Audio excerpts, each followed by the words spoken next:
I'd like to call the meeting to order. Roll call, please. Here. Trustee Marquardt? Here. Trustee Cook? Here. Trustee Hebda? Here. Trustee Williams? Trustee Schwartz? Here. Trustee Schultz? Here. We have a quorum present. Would everybody please stand for the Pledge of Allegiance? I pledge allegiance to the flag of the United States of America and to the republic for which it stands, one nation, under God, indivisible, with liberty and justice for all. Okay. Are any citizens that wish to address the board tonight on anything other than what's on committee of the whole? Because if you're here for something on committee of the whole, you'll be called upon. So does anybody? Okay. Reminder about the annual joint review on November 5th, 2013, which is for the TIF, right? Correct. The TIF is our, town center, which is at the south east corner of town, which is where Billy G's is, but it's not part of the TIF. And you got Urban Barbecue, and you got the apartments, not condos, because there's no such thing anymore. And so anyway, we have to have an annual meeting to talk about how we're doing, kind of covering our note within Correct. reason. Yeah, it's just a We're financial actually review. getting money now. We're actually getting an increment, Right. which is special, which is good. The meeting is to invite all the taxing districts in to receive the same report. We have an audit, and we'll just ask for their comments. We're not asking for their approvals. Basically, it's the school districts Correct. aren't in love with TIFs. However, I think this one turned out okay. With that said,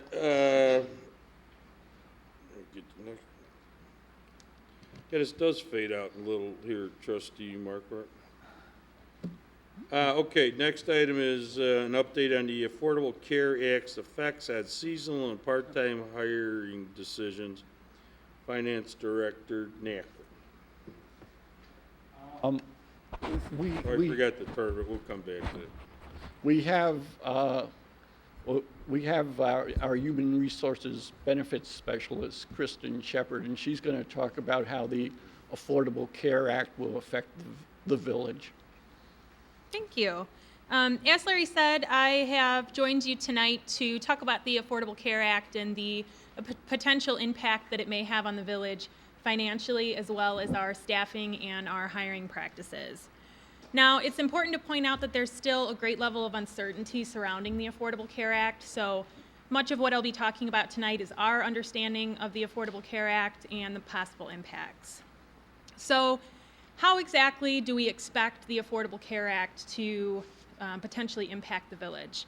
Well, first of all, the individual mandate goes into effect on January 1st, 2014, as does the plan provision change requirements, such as the elimination of pre-existing conditions, the elimination of the lifetime maximums, placing a cap on deductibles, and the insurance companies have warned employers that these plan changes could potentially increase the premiums by a minimum of 10%. In addition to these increases, there are several taxes and fees being imposed to employers as well. The largest of which is the health insurance industry tax, which is going to be a 2.4% tax on the annual premium. And the health insurance industry tax is used to fund the premium subsidies in the individual marketplace. There's an additional fee of $2 per covered life, so that's employees and dependents, and that will be used to fund research into the effectiveness of medical treatment. We have about 350 lives on the plan, so it'll be about a $700 fee for 2014. There's also a fee of $63 per employee, which is established to stabilize premiums in the marketplace. So we'll be able to analyze these fees and the increases more at renewal when we receive the quotes from the insurance companies later this month. Now, the portion of the Affordable Care Act which we feel may have an even greater impact on the village is the employer mandate. Under the employer mandate, employers are required to offer coverage to employees who work 30 or more hours per week. And failure to offer coverage to those employees would result in a $2,000 penalty per full-time employee. So even if you fail to offer coverage to one employee, you would be assessed the penalty for every one of your full-time employees minus the first 30. So that's an estimated penalty of about $140,000 considering the amount of full-time employees we have. Now, the group of employees that we feel will be mostly impacted would be our seasonal employees. Currently, our seasonal employees work under 9-month terms, and we don't offer coverage to them. With the employer mandate, it's unlikely we'll be able to continue to employ them for 9 months without offering them coverage. Now, the term seasonal employee is currently undefined in terms of the Affordable Care Act, so the IRS has allowed employers to use a reasonable, good faith interpretation of that term. But because of the lack of guidance from them on the issue, it's really difficult to assume what they mean. So we've looked at anywhere from 3 months to 6 months. Now, the different situations that we've looked at to handle this issue pending further guidance from the IRS is to continue to employ them under 9-month terms come 2015 when the employer mandate takes effect, and determine what the cost would be to offer them insurance. The other option is to reduce their hours to under 30 hours, and we would have no obligation then to offer insurance. Another option is to reduce their term from 9 months to anywhere from 3 to 6 months, complying with the IRS's good faith interpretation. We've also discussed the idea of creating a shared position with another government. So we partner with another government. The village would employ the employee for 20 hours. The other government could possibly employ them for the other 20 hours. Neither government then would have a responsibility. How many employees are in this category? Our seasonal employees, we have about 8 or 9 at any given time. Okay, yeah, okay. And then when we receive our rates for renewal, we have also asked for rates on a basic insurance plan, which would provide only the minimum essential coverage as required by the Affordable Care Act. This would be a very low premium for both the village and the employee, so it would be a lot more enticing to those seasonal employees. Would any of these employees qualify for the subsidy? It depends on if their income, what their income is. It's likely that if the village is their only form of employment, and if they don't have any other household income, it's likely that they may. Well, do you know if they have other coverage now? We don't know. Well, okay. All right. Well, can we ask them? I'm not sure if that's a question that we can legally ask them. Well, So we'll probably end up finding out as a result of the mandate to cover. That's So then correct. we'll find out if there's spousal coverage or if they're covered in other employment. So as you can see, we're in the midst of development of this thing, and Dave and But what do we- Kristen what do we and do Larry and with I have all only these met kids? about. We're covering these people? We don't. There's no obligation for us to offer coverage. Right.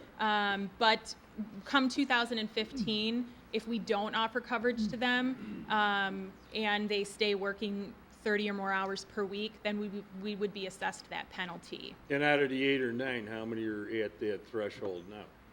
They all are. They all work full-time.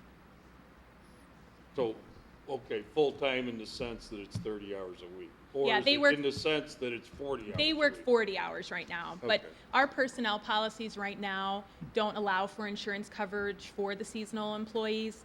But in 2015, we'd have to change our policy for anybody Because they're who'd be not hitting eligible. 2,000 hours, or? Well, it's only if they work 30 or more hours. Well, I know, per but week. what's, there's gotta be a total you gotta hit. Yeah.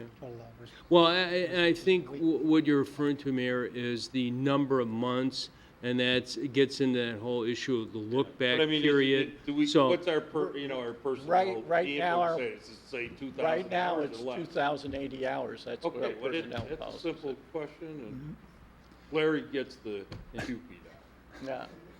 However, this extends beyond that, and you need to cover, and that's what Yeah, okay. Kristen's Well, point. So we need to work through how we're going to structure employment, and like I said, we've met Right. multiple times, and we'll get back to you with a plan for next Well, year's we budget. certainly don't want to rat hole, $2,000 on, 70 employees because we missed one. Correct. That's why Even though we want to get be the 30 careful. employee exemption, I mean, Right. it's like crazy. Well, that's Okay. why we want to be careful about going through. Well, this, I don't disagree, so, Yeah. Yeah, we have been meeting a lot over the last few months to kind of prepare ourselves for whatever the IRS decides. And specifically because employers can apply what's called a look-back or measurement period in order to determine whether or not these employees are going to be expected to work the 30 or more hours per week. And that we'll want to make sure that we have a game plan in place by October 1st of 2014. So all the new auditors are gonna start showing up at people's places of employment, right? We're hoping that's No, not here necessarily, I'm just saying, they're gonna swoop down on the nation, right? I think eventually that'll happen, but we're hoping it doesn't happen that first year. Well, I would think that they're gonna have to do that because they're new employees. Yeah. That's what I've heard, I heard up to 15,000 gotta, be mustered to come and check on everybody. Well, we're hoping that the IRS provides further clarification, specifically regarding these seasonal employees. So our plan is to have the information in time for budget discussions, but we'll provide updates as they're available. Okay, any comments or questions? Thank you. All right, oh, damn, the thing went. Would somebody get me an agenda so this thing's, the computer's. Send it down. Roger? Wait, I can reset your Oh, setting. can somebody time this for me? This is the new one. Go ahead, but use my phone. Chief Fleshour. No, I'm sorry, sir. I had one quick I got it announcement here. before you jump past me. I just want to announce that, every year the Drug Enforcement Agency, DEA, holds a drug take-back day where they encourage people to drop off a large amount of any unwanted, expired prescription medications or over-the-counter medications. And I know this is a topic we've talked about a couple times over the last few board meetings. We just learned last week that the next take-back collection day is October 26th. That's next Saturday, a week from this Saturday. So we're encouraging anyone who has the unwanted drugs, prescription, prescription, over-the-counter, or et cetera, to please bring them to the police department. We have a green mailbox in the lobby that's clearly labeled as a collection point. Drop these prescription drugs off before Saturday, October 26th. We only get to dispose of these drugs twice a year, so we hope to be able to get rid of as many as we can. Also, we have made the county's list. So we've made the county's website that we are a registered location, but it'll be about 2 years before Vernon Township catches up, because they won't print their materials for another 2 years. That's it, thank you. That's about it, Chief? That's Okay. it. Okay, next is the omnibus Oh, vote. Mayor, can I just mention a calendar? Oh, the the VHAC VHAC, tournaments, okay, yeah. Yeah, I'm sorry. Real quick, the dates for next year for 2014, the Cougar Classic will be in the 4th of July weekend, which 4th is on a Friday. So the 4th, 5th, and 6th. Pipe City, the Lacrosse America, will be Saturday the 12th and Sunday the 13th. And the Stinger Tournament will be Friday, Saturday, and Sunday. And the reason I bring this up, we have a contract with Lacrosse America, but the Stingers, I just wanted to confirm, we're going to go ahead, I'll verify with them the schedule for July. So, The stinger. so everybody's good with this schedule? I'm too afraid to ask. Within but I reason, think they right? are, within reason, Yeah. that's a good, Okay. yes. Should ask Chet. Chet probably knows.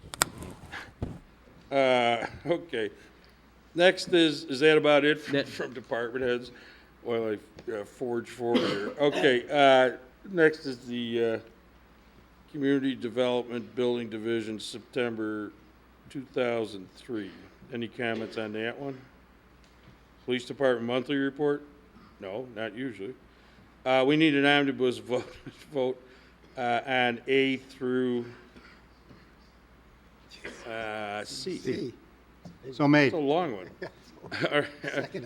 There's a motion, a second. Any comments or questions, corrections, deletions, pulls? If not, roll call, please. Trustee Schwartz? Aye. Trustee Williams? Trustee Hebda? Aye. Trustee Cook? Aye. Trustee Markwart? Aye. Trustee Schultz? Aye. Motion carries. Okay, approval and this is under new business, but approval and passage of resolution 2013-157. Resolution to adjust the current wages of certain non-union positions in the village of Vernon Hills. Whoops. Yeah, we got A. Missed A. A. Kemper. Approval of Kemper voucher. Go on, A. Yeah, go back to A. Okay. Section 7. Oh, yeah, okay. A. Roman numeral 7, okay. A, approval of the Kemper voucher list of bills dated October 15, 2013, in the amount of $11,968.45. Motion to approve. Second. Motion is second. Comments or questions? If none, roll call. Trustee Williams? Trustee Hebda? Aye. Trustee Cook? Aye. Trustee Markwart? Aye. Trustee Schultz? Aye. Trustee Schwartz? Abstain. For the record, I'd vote aye. Motion carries. B, approval and passage of ordinance number 2013-052, an ordinance granting approval of facade renovations for the Hawthorne Hills Square located at 700 North Milwaukee Avenue in the village of Vernon Hills. Is there a motion to approve? So made based on the drawing that was submitted as part of the packet, which makes the columns symmetrical and in line with, for Sleepy's, in line with the Christian bookstore facade. Is anybody here from Sleepy's? No, but the, From who? Yes. Kimco, okay. All right, staff, has any concerns about this, or we're all on the same page now? We're all on the same page. Staff is supportive of the revised plans, and we think it reflects what the board directed in terms of changes from the last meeting. Yeah, no, I didn't like it, so now Okay. Even is now. That's only. We got a motion and a second? it's okay. Yes. Trustee Cook? Yeah, I just wanted to thank the petitioners for everything we talked about last meeting was incorporated, and the drawings are very nice. Okay, roll call. Trustee Hebda? Aye. Trustee Cook? Aye. Trustee Markwart? Aye. Trustee Schultz? Aye. Trustee Schwartz? Aye. Trustee Williams? Motion carries.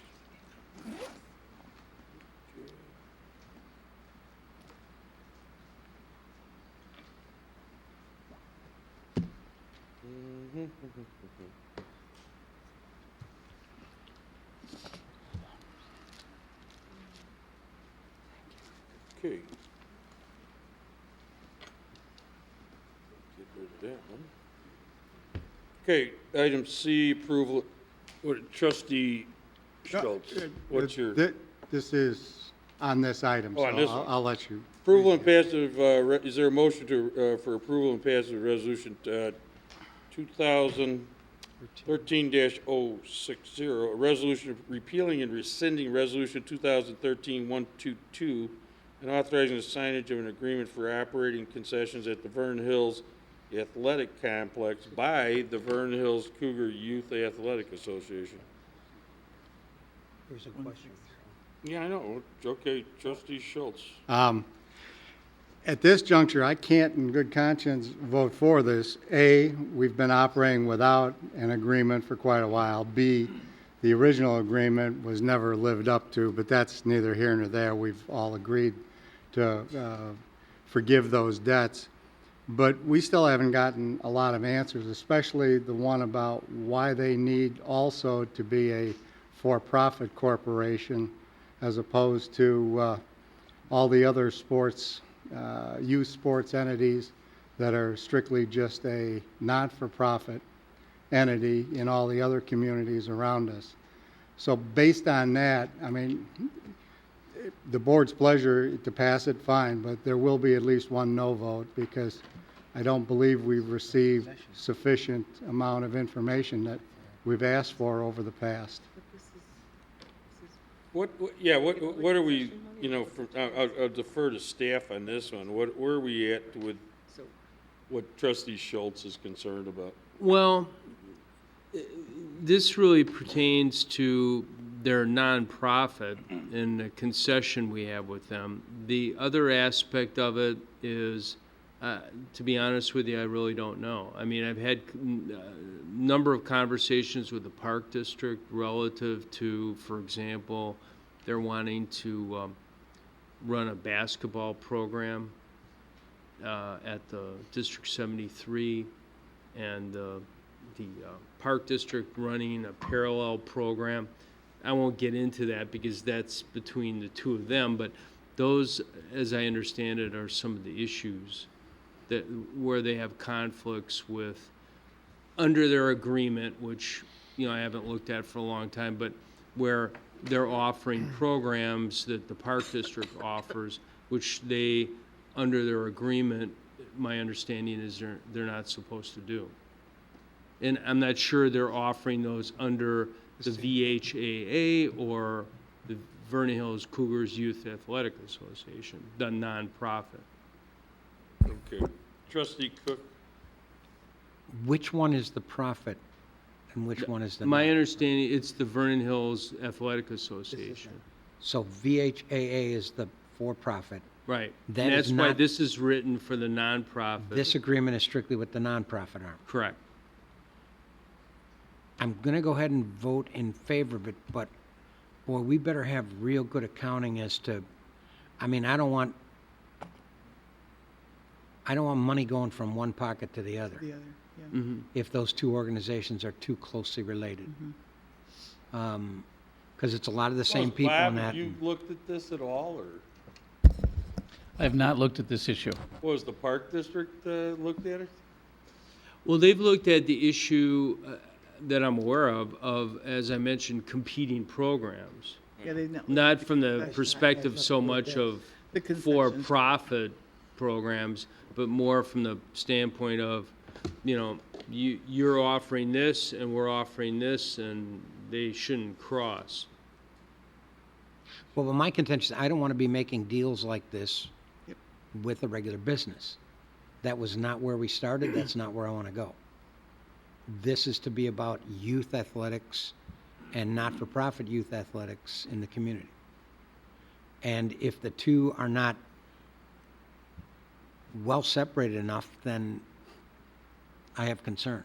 Can I ask Trustee Cook what he would consider as an acceptable separation? Because I can't think of one in my mind that would be a sufficient enough firewall. Unless you had some sort of, quote, audited reports, annual reports from both entities to see where the money's coming from and going to. And we Definitely like that. haven't we haven't ever gotten gotten that, and that's not part of this agreement, an audit report.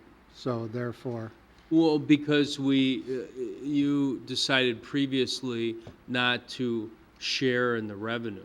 right. And the assumption, though, back to Trustee Cook's point, is that money goes into youth athletics. Right. Correct. It doesn't get paid to somebody as a profit sharing or Right. Yeah. something. I'm not reneging on the deal. In fact, I don't even know why we started trying to collect revenue in the first place, but I guess it was a reasonable idea to, show good faith between the organization and the village. But at this juncture, I mean, Should we postpone this till we I- get a guarantee on getting because we haven't audited? had an agreement for so long, a viable agreement, and I don't see a problem postponing it, but Well, what specifically This is concession. would you want to see? all the questions that we had that never got answered because we never had, those meetings. Right. I'll shut up, trustee. No, I agree. We've asked for a meeting. I know that they were reconfiguring their board members, and they said they would meet with us after they had those key slots handled, and we still haven't heard from them. So, I mean, I feel very uncomfortable voting for this tonight. I really do. I think we need to get some answers from that whole organization at this point. I don't certainly want to have it impact the kids, but right now it's going to, if we can get some answers from this organization to come in and talk to us. Can I defer to, employed counsel down here? Do you understand this agreement, and have you gone over it with their lawyer? I do understand this agreement. I have not reviewed it with their lawyer. I don't know who on their side has reviewed it, but I have not looked at this agreement, nor are there any provisions in here dealing with the questions you're raising tonight. Yeah, with that said, though, I mean, this is, This is, this is concessions. concession. I mean, Right, I mean, to me, it what kind of dough are we talking And here? it's not big You know? dollars. Well, yeah, no, it's the principle of the thing in that we are endorsing, so to speak, by saying, we've entered into this agreement, so therefore there's a certain level of endorsement that the village is stamping on this, and I'm not sure about what everything is Yeah, well, I mean, Well, and I This- sent, in total. I'm sorry. Remember previously I sent you their tax returns that I secured from somebody. And then I sent you what the Vernon Hills Cougars Youth Athletic Association supplied as kind of their accounting or their books, so to speak, on the concessions. And they only, as you may recall, had it for like 2.5 years or something. They didn't have the latest, like 2012 or something like that. Well, there But was a you had number of forgiven the questions that- amount of, revenue sharing anyway, so it was kind of a moot point, excepting, again, going back to the idea of providing funds for youth Right, programs. and, those tax returns, in fact, yielded several questions. And then if there's a nonprofit or a profit entity, that would be covered under the confidentiality agreements of the IRS, I'm assuming, right? Because it is a private for-profit corporation, therefore they don't need to report out on any of their sales or transactions. So that gives me a level of uncomfort because there was no need unless we had a binding agreement with them to share that. And, just too many questions. I'm sorry. what, You're combining, it's kind of like, do we want to get, overly officious here? This isn't monies that we're appropriating to them. Am I correct? Okay. So if But we also, I mean, it's kind of like, okay, the organization itself's got its own board, right? And its own officers and its own bylaws and such, And it's kind of like, okay, we're involved in this because, yeah, we have waived, some expenses, Yeah. principally associated with the lights that are used to do the fields. But, I mean, I'm just going, Well, there are, we're not. there are some We're out of non-monetary. pocket, but it's not out of pocket because of anything other than, Well, no, this agreement calls for the village shall remove and dispose of any material or equipment that is left in or around the concession building after events are over. Failure to adequately maintain the premises may be considered a default of this license. So, Right. There's nothing that we don't own, the equipment. We don't Yeah, own, they we only don't put- own the cooking devices used in the concession stand, Right, you know? but I mean, they're also to maintain $1 million of comprehensive general liability and $3 million of aggregate coverage. And if there's no, Right. annual audit report or anything, do we know that well, I mean, that's? do we have a certificate? Yes, Evidence of insurance? and- Right. Yeah, yes.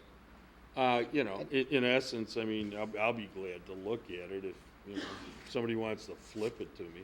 Mm-hmm. But I mean, I don't know how, again, I don't want to again, I don't want to over-regulate this. I guess that's one way of putting it, I mean, come on, this is a bunch what of you're parents refer- and their kids and what you're- volunteers and blah, blah, blah, and this is a consent agreement, And what you were referring to is cleanliness or anything like that, probably mice. I'll probably state that's probably what it amounts to. And if- probably skunks.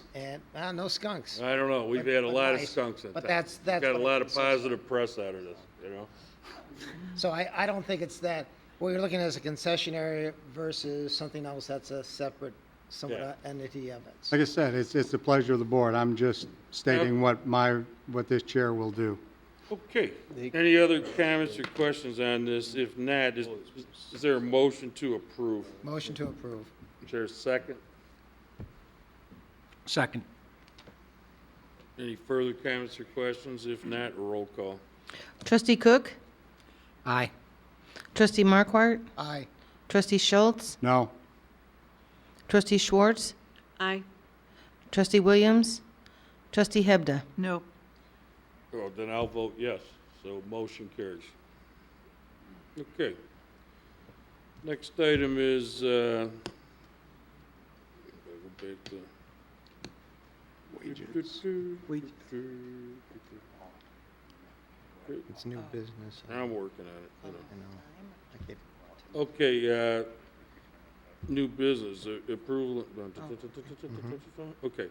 Approval and passage of resolution 2013-157, resolution to adjust the current wages of a certain non-union positions in the village of Vernon Hills. Is there a motion to approve? So made. Is there a second? Second. Motion is second. Any comments or questions? Roll call. Trustee Markwart? Aye. Trustee Schultz? Aye. Trustee Schwartz? Aye. Trustee Williams? Trustee Hebda? Aye. Trustee Cook? Aye. Motion carries. B, approval and passage of resolution 2013-158, resolution to adjust the current senior staff salary ranges of the village of Vernon Hills pay plan. Is there a motion to approve? So made. Second. Motion is second. Roll call. Trustee Schultz? Aye. Trustee Schwartz? Aye. Trustee Williams? Trustee Hebda? Aye. Trustee Cook? Aye. Trustee Markwart? Aye. Motion carries.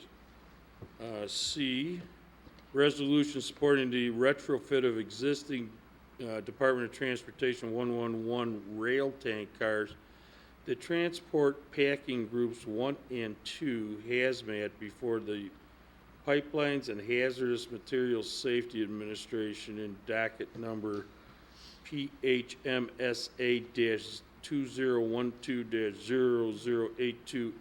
PHMSA-2012-0082-HM257. Does staff want to speak to this one and explain it? Okay. Just for everybody sitting here and watching at home. This is I'm sure you're all familiar with the tragic accident that happened in Quebec this summer with rail cars, with tank cars, I should say. And this initiative was discussed long before that, but that's just an example along with several other tank car accidents. The idea here is that the mayors of Barrington and Aurora, and there was, I sent a piece, opinion piece from the Wall Street Journal to you from about a month or two ago, but they're asking that the Federal Railroad Administration consider regulations that would compel the retrofitting of rail cars in the United States, tank cars, to meet these standards. And it's primarily because of the oil that's being transported from North Dakota and Texas and different places, Pennsylvania, from fracking. So that's becoming, as I think everyone's aware, a much more trafficked And some of material. it's passing through here and some. Absolutely. Well, we have two rail lines, the former EJ&E owned by the CN, and of course CN's main line through the village. So this is they've asked for municipalities to support their initiative on this. And of course, the railroads have some concerns with the cost, along with tank car companies. Lease, I mean- because a lot of these are leased. Is there any rail cars. specificity in here germane to like, you know, the retrofitting for braking purposes? Because wasn't that part of the problem with the fire and Well- somehow, some way?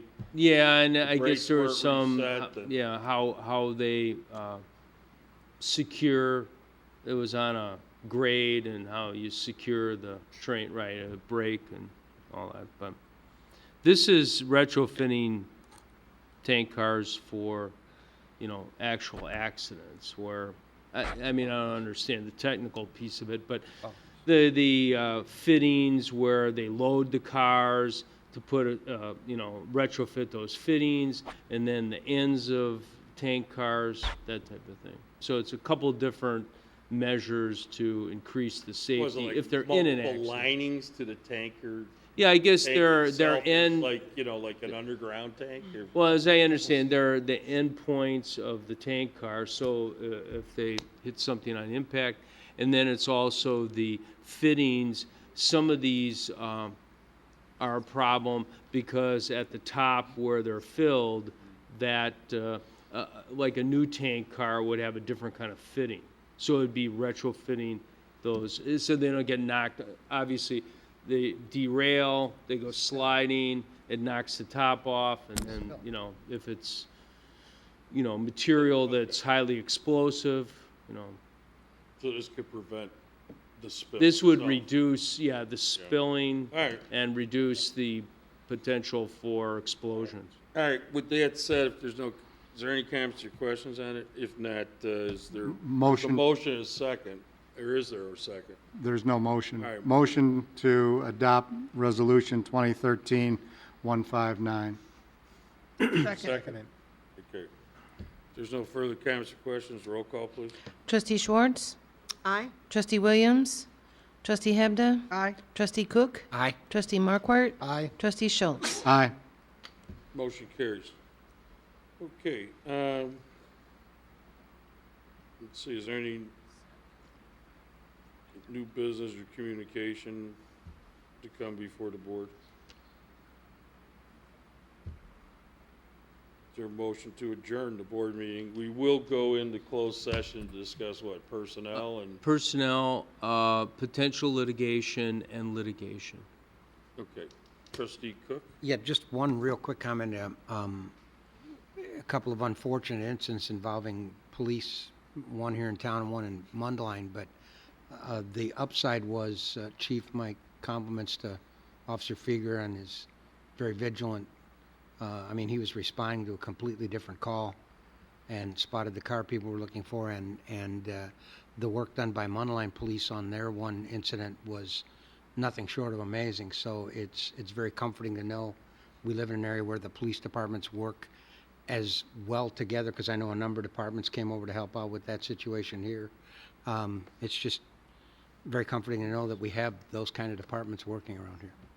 Well, with specificity about what, 3-year-old little boy that was abducted and. I don't know the specifics, but yeah, over in. Well, which case was it, That's Chief? Mundelein. Yeah, that's the one that he's referring to, was the abduction Mundelein, where the boy was taken and then returned like 20 minutes later. Yeah. Right, and we know the other one, so, okay. All right, is there any other comments or questions? If not, is there a motion to adjourn the board? So made. Second? Motion is second, roll call, please.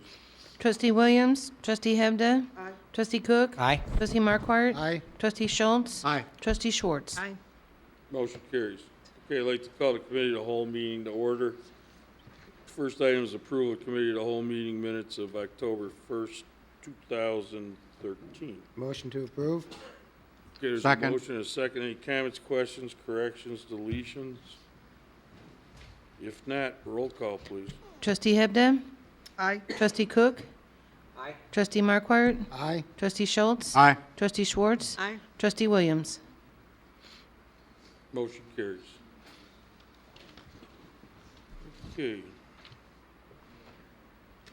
Just bouncing around,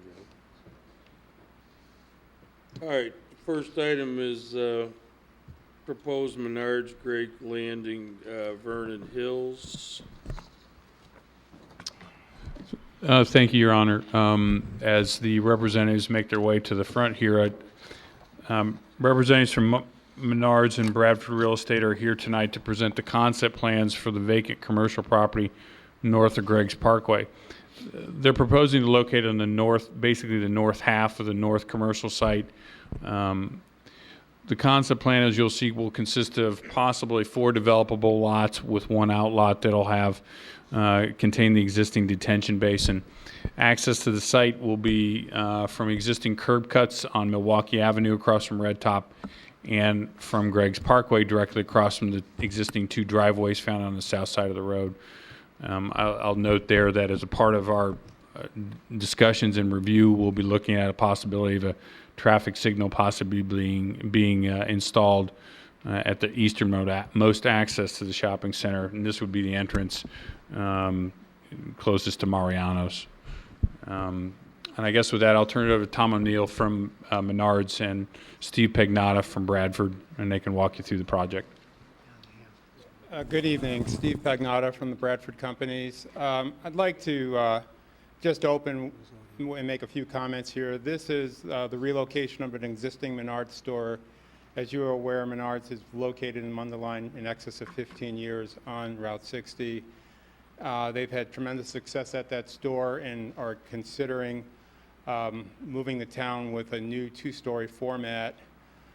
This store will be similar to, in terms of concept, what we did on Greg's Landing South. Of course, you know we started that development with the Lowe's being on the southern side of the site. This is the complete opposite. This would be on the northern edge, again affording us the ability to add a phase 2 similar to what we did on phase 1 at Greg's.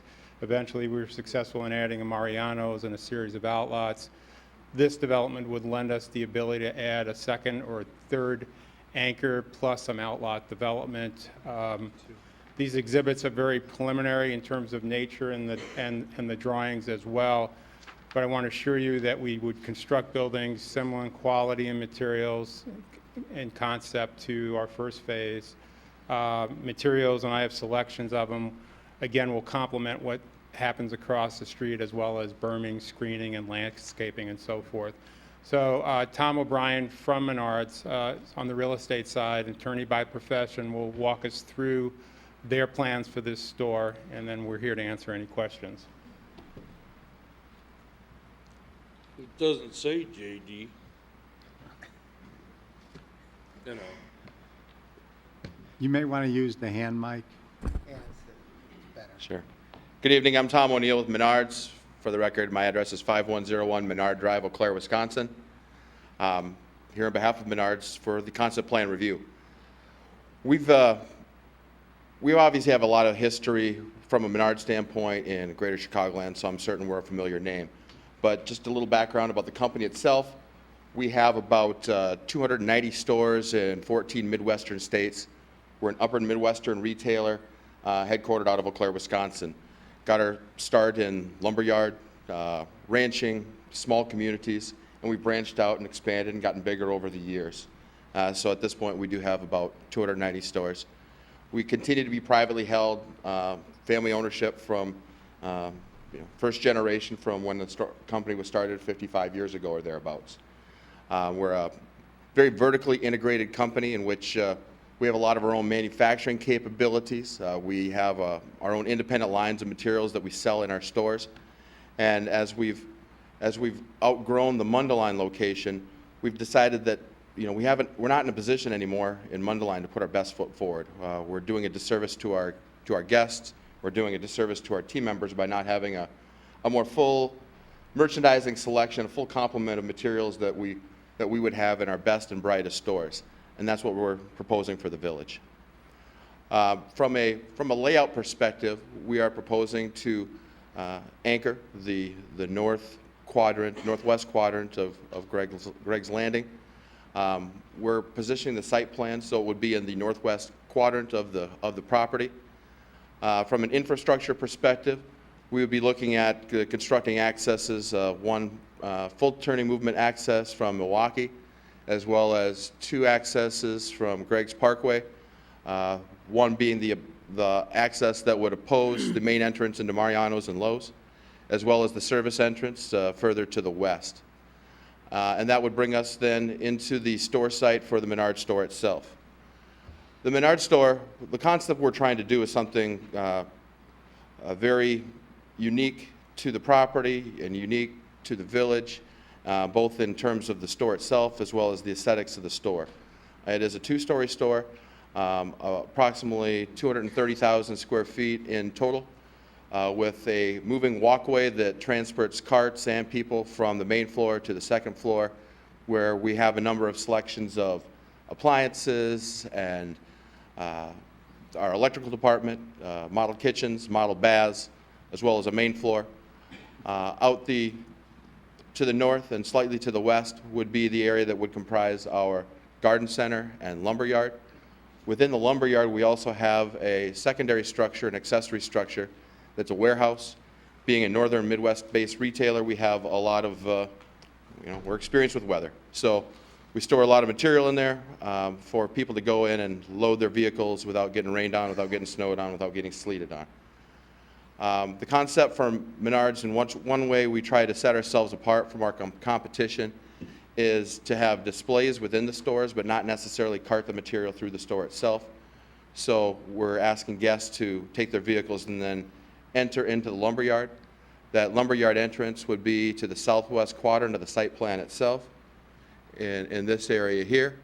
Once they've made their purchase interior to the store, they'd get their vehicle, go through the securitized gate, and then be directed to whether they're picking up shingles or roofing material of another nature or lumber, what have you.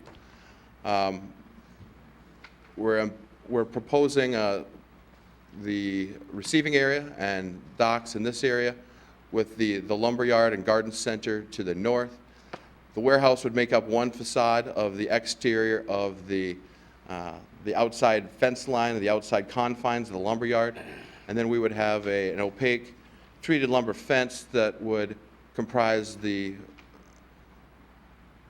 remainder of the fence line that surrounds the Menards store lumberyard.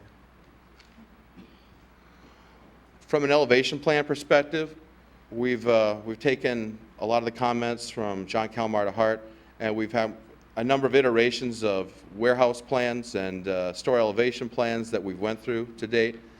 From a Menards perspective, we understand that the aesthetics are going to be very important to the situation and to the site, both from a community as well as from a neighborhood perspective. We're proposing a 4-sided architecture of complete brick materials for the store. So we've selected a couple different contrasting earth tones that we'd be proposing for the store. A light and dark tan, or a light tan and a darker brown, that would give some different contrast from a material perspective. We're trying to get some, and again, I'm going to skip back and forth here from a site plan to elevation plan perspective here. This is the easterly face of the building, which would be the storefront, and this is the southerly face of the building on the south side, which would then face Greg's. Because they're exterior to the lumberyard, we want to make sure, because they're going to be the most highly visible sides from the adjacent roadway system, we've really emphasized some, we have windows and a lot of glass and accent panels and pillars to give it some relief, to give it some architectural character, to give it some uniqueness. And the same thing for the south. But understanding the needs from a neighborhood perspective and the fact that we do have some neighbors to the west and to the north. We haven't tried to chintz on the material as it relates to those sides that are interior to our lumber yard. So we're again proposing a similar all brick material on those facades as well. We've had some individual meetings again with John, with some of the folks to try and get some input, and I think we have some additional things to do here that will help give it some additional character, but that's where we're at this point. The warehouse, again, is to the north property line, and this is a sizable structure as well. And because of the nature of that structure, we've also proposed that the elevations of the warehouse also be of the similar material. We would ordinarily construct that out of a similar treated lumber as is utilized on the fence line, but recognizing the nature of the structure, recognizing the proximity to the residential, we want to make sure that we're utilizing the same material on that warehouse structure as on the store itself. I have a few photos of similar two-story locations. Again, from a Menards perspective, one of the things that we're trying to do here, again, is a broader merchandising selection that we have at our Mundelein store. Our concept is bright store, wide aisles, broad selection of merchandise. Again, this is another two-story location. So again, we're trying to upgrade the store very, very significantly. This is an example of the moving walkway system that transports both our guests as well as their merchandise from bottom to top and top to bottom. Again, indicating some of how well lit the store is and bright and how clean that our stores are kept. Again, another view. This is an elevator view looking towards the front of the store through the glassed elevators for transporting, so we're not taking a refrigerator down from the second floor on the moving walkway that would go in the elevator itself. And lastly, again, a broad expanse of the store looking from the second floor towards the front of the store, and also capturing some of the first floor. And of course, this time of year we're moving towards Christmas displays. So just a few examples of interior photos of a similar two-story store to what we're proposing. Again, here for concept plan review. Welcome any comments that the trustees, president may have, and thanks for your consideration, folks. Okay. You want to, Trustee Cook? Couple of things. In the packet, well, first of all, it talked on several occasions, the windows on the front elevation on the second level. You'd have no problem taking them all the way around, and they'd just be faux windows on the back then. We can continue those around the back side. False windows. Yeah. That would definitely help the architecture on the other elevations. I am, however, concerned about the separate warehouse building. In our packet, you gave us a picture of the store up in Richfield, Minnesota.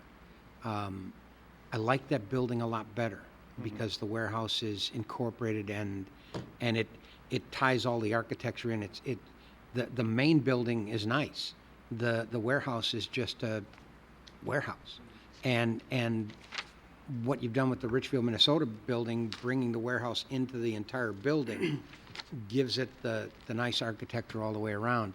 And with the size of that piece of property there, I don't see why it couldn't be flipped and put up as part of the building. I'd like you to look at that. I think that would also help in terms of traffic flow too, because they would come in along the building and then turn into however they would turn into the warehouse without having to go across that expanse where there might be pedestrian and that stuff. So would they need to be one building, or as long as they were adjacent to each other? Is that something we can I'd like it consider? to look like that it's part of it, but Yeah. it could be a separate building, but visually look like it tied Yeah. together. Okay. Is there a particular reason why it wasn't one building? Or what's your reasoning behind doing a separate building? Certainly our preference is to separate the two. The reason it was done as it was done in Richfield, as far as the combination of the warehouse and the store together, was because of the size of that lot. We only sit on about 10 or 11 acres there, so we really didn't have, and still continue to not have, as much lumberyard area as we would like there. Because we didn't have that additional area, we weren't able to separate those two buildings. So you didn't have sufficient land? We didn't have sufficient land. We So were boxed You in. prefer to separate it for the reason of what, being able to have more? Operational, again, one of the things that warehouse function is to get folks to come into the lumberyard with their vehicles, with their pull-behind trailers, et cetera, to go to that to that building itself to pick up their materials. And when it's incorporated into the store, it sort of blurs that line. We don't have the ability to, at least in Richfield, it's so tight in that lumberyard. Transportation, internal security in the lumberyard is a real problem. Well, but if you just took this the way it is with that straight line transportation, instead of, I understand that with the Richfield, they have to turn in and turn back out. Just rotating it and putting it up against the building, you could still do the straight line through Can we bring the, site plan back up? through the, I got the building there, because the Long Grove store is a separate warehouse, right? Yes, it And is. behind it, yeah.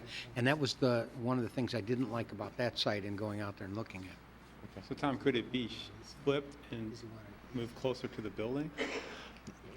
The problem in the north side of the store here is the garden center area. Okay. And that garden center area needs to stay separate from the warehousing function. If we were to Okay. put the warehouse anywhere, it would have to be on the opposite side of the garden center, which runs into some problems as well, as far as, because the front of the warehouse is an open storage structure, so that would then be facing Okay. Greg's in that scenario. So we'll have to look at some different alternatives. I think that's something we can certainly look at, and I'll certainly report back to you. What we've tried, what works and what fails, and we'll certainly give you some reasoning as to if we cannot do that. Trustee Markwart. Also, in fact, I know we'll have a time too. One of the things with the development of Lowe's was our input with our residents. And that's one of the strong points that I see that we will be doing, is to have our residents also comment on design features and stuff, because it's right in their backyard. Understood. And that's about my comment on it. My comment was in regards to that in the process of what we've done with Lowe's, is that for our residents in Greg's Landing, that they have an input in the design and function of this building itself. Trustee Schultz. Couple of things. Number one, I'm very pleased that you're looking at coming to Vernon Hills. Thank you. You're a quality operation. I've always thought you were, especially with this design. You're taking the best elements from Fleet Farm, from Home Depot, and from a variety of others, and incorporating them. You'll be the only facility with building materials at ambient temperatures, so your lumber won't be all warped and twisted like we find at some of your competitors. The broad spectrum of products you carry is going to be a welcome addition. So from that standpoint, I think Menards is a fine addition if we can make this all work out, especially with the fact that now we're at a quid pro quo with Mundaline. They're getting the Walmart, we're getting the Menards, and everybody's even. When we had some earlier discussions, we had talked about your perimeter fencing and things like that, and it looked very good. One of the things we had talked about, though, was instead of a straight stockade, was to have some kind of texture to it, whether it be in and out on the panels or whatever. And when you get to that level of detail, that'll be something I know people will want to take a look at. But hopefully we can make this work out. Be nice to get some movement on that north end, and you're creating a nice visual from Milwaukee Avenue there with the pond, and hopefully some fine tenants that you'll be able to place into the outlot right on Milwaukee Avenue there. And by putting it at the rear, you're going to kind of clean up the front end too, so that instead of that kind of crazy prairie that's not very well Maintained. suited, you're going to get that squared away and get that graded out. So that'll be a nice finishing touch, so to speak, while we're waiting for the outlots to fill in. This is a 36-acre site, as the south one was 36. I don't know how much is buildable. Well, how much is buildable on this whole site?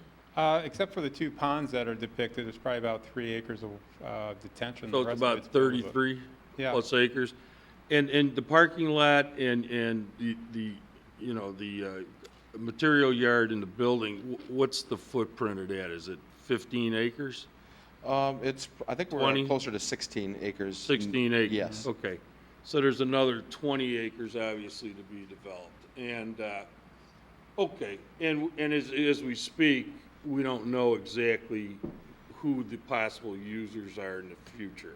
No, not for the remainder, but the way we're planning it, we potentially have 2 or 3 outlots along the road frontage and the ability to do possibly 2 intermediate-sized retailers, similar to maybe... When you say road frontage, you mean Greg's Parkway? Greg's Parkway and 21. Yeah, okay, 21 would be the two, well, one lot would be pretty small next to the detention, right? I mean, we have the ability, those ponds were built on a preliminary basis to, reconfigure to make that outlot a little larger, whether it's right at that location. To the south? To the south, yeah, and just modify the detention Okay. slightly. Is there sufficient detention on this site, Dave? Yeah, okay. All right, I'm gonna open this up real quick here to the residents that have come. I assume there's any number that want to speak to this. I mean, this particular parcel and the parcel to the south, it's 72 acres. It was basically carved out in 1988, and it's been zoned for B1, which is retail, for 25 years. 25. So, okay, who wants to be first? Yep. Kind of state your name for the record, please, and the address. And Good evening. My name is Chet Liss. I live at 515 West Torrey Pines Way in Greg's Landing. I have been a resident of Greg's Landing for 14 years. I'm also the director and officer of the Greg's Landing Homeowners Association, and I'm the chairperson of the Custom Home Architectural Review Committee. Tonight I want to give feedback on the Menards store, and my feedback will be strictly architectural and aesthetics. Hopefully Bradford and the village will remember my involvement with the south portion of the commercial area in the development of Lowe's, the bank, Staples, and Mariano's. At that time, if you recall, I requested that the goal of the architectural design of the Lowe's, Staples, the bank, and Mariano's be the most beautiful shopping center in Lake County as well as Illinois. I stated that the benchmark standard should be the shopping center in Lake Forest. The shopping center I'm referring to is the famous one that has the most beautiful McDonald's restaurant. I request... Now, Chet, you know the shopping center that's close to the most beautiful Cape Cod McDonald's? You know the shopping center there? It's not too far from there? Well, All you got to do is see a replica of it at Evergreen and 45. Smaller. Go ahead.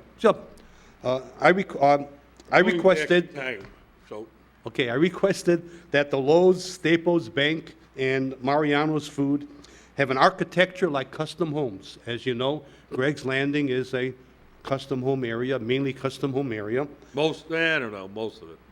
I would say over 50%. Anybody want to speak to that one? That might be a little high, Chet, but go ahead.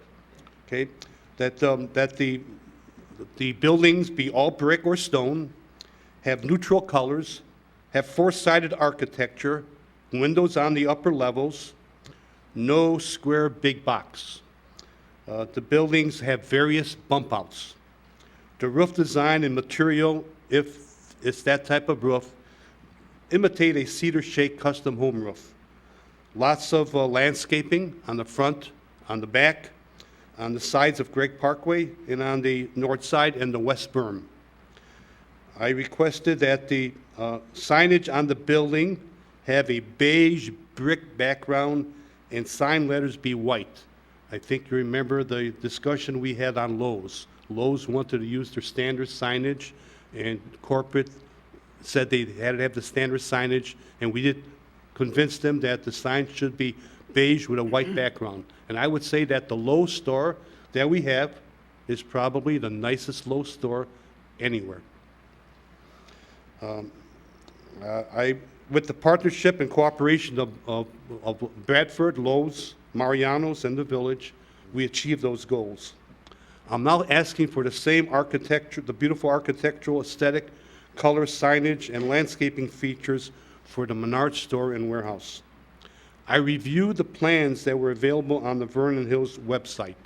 The plans that were presented tonight were a little different. And the new design of the Menards store that was on the website do not meet the goals that we achieved with Lowe's, Staples, the bank, and Mariano's food. Therefore, the proposed design, I find, is unacceptable. Here are the design changes that need to be done.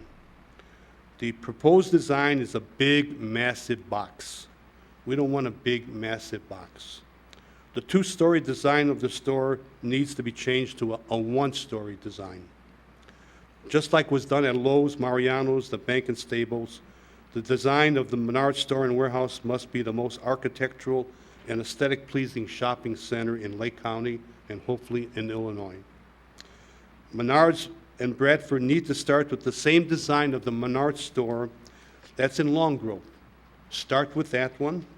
Look at Lowe's, look at Mariano's, and then add improvements to the Long Grove design. The building should be all brick and stone, have all neutral colors, have four-sided architecture, windows on the upper level, no square big box design. The building should have various bump outs. The roof design, depending on the roof, should be a material and color that looks like a cedar shake custom home roof.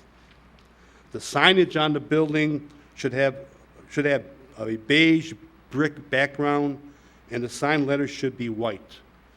No black outline in Menards, no rainbow colors, no rainbow in the sign. Lots of landscaping on the islands, and the islands should be a minimum of 6 foot wide to provide good growth for the trees and the shrub. Traffic control. Traffic control could be a big issue unless somehow it's controlled. Truck traffic. Okay. Something needs to be done to prevent incoming and outgoing trucks on Gregg's Parkway. All the incoming and outgoing trucks should come in on Milwaukee Avenue. That is, they could come in on Milwaukee Avenue and Gregg's Parkway, but no trucks should leave or come in from Butterfield Road. Now, I'm not sure how that could be accomplished with the design of the driveways right now, but that should be a consideration of the Chief, you want to cutouts. speak to that one? I know Chet and I have had these discussions in the past, but that's a county road. We don't, when it was built with funds from the county, it was built to... Which one? Pardon me? Which one? Gregg's Parkway.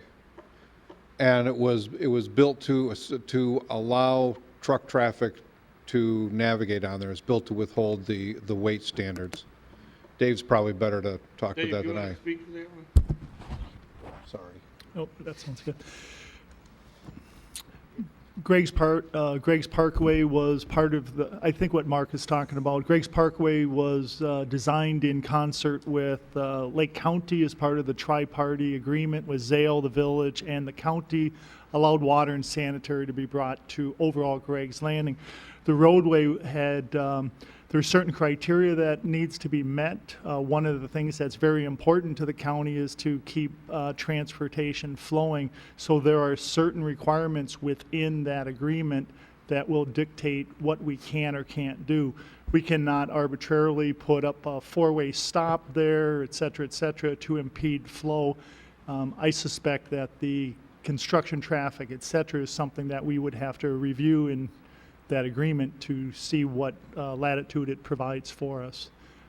I don't think we can restrict it. Well, yeah, well, I mean, I was just going to say though, but as far as the actual construction traffic, wouldn't they, I actually come in off of Milwaukee? Yeah, if I'm not mistaken, The whole neighborhood, Yeah, if I'm not mistaken, when that subdivision, when that development area was built, we were able to get the developer to restrict construction vehicles from going back and forth down Greg's Parkway. They voluntarily did that. Well, what's the weight limit in Greg's Parkway? That's probably 73,280? Yeah. Yeah, 73,280 pounds. So it was built to that standard? It was. It absolutely is built to that standards. What Mark is talking about also is when the South Greg's Landing development occurred, we talked with the developer in terms of impacts to our roadway. We don't want that extra traffic going down Greg's Parkway. We've worked with them. I think that's a conversation we'd have with the developer. We'd prefer that you use Milwaukee Avenue and 60 when you're constructing the building. I'm sure we can work that out. That's one of the smaller issues we would have to discuss. Yeah. Okay, but I mean, what's the truck traffic now on Greg's Parkway? Well, that's what I was going to say. Didn't we get Chet, do you see agreement? Yes, I do, yes. Okay. But I believe we got so- at least verbal agreements with both Lowe's and Mariano's that their trucks would use Milwaukee only. Yeah, so let me comment on that. I've been outside a lot during summertime, and my house is located on Torrey Pines, so I see, Sure. and right now, there has been a tremendous amount of traffic.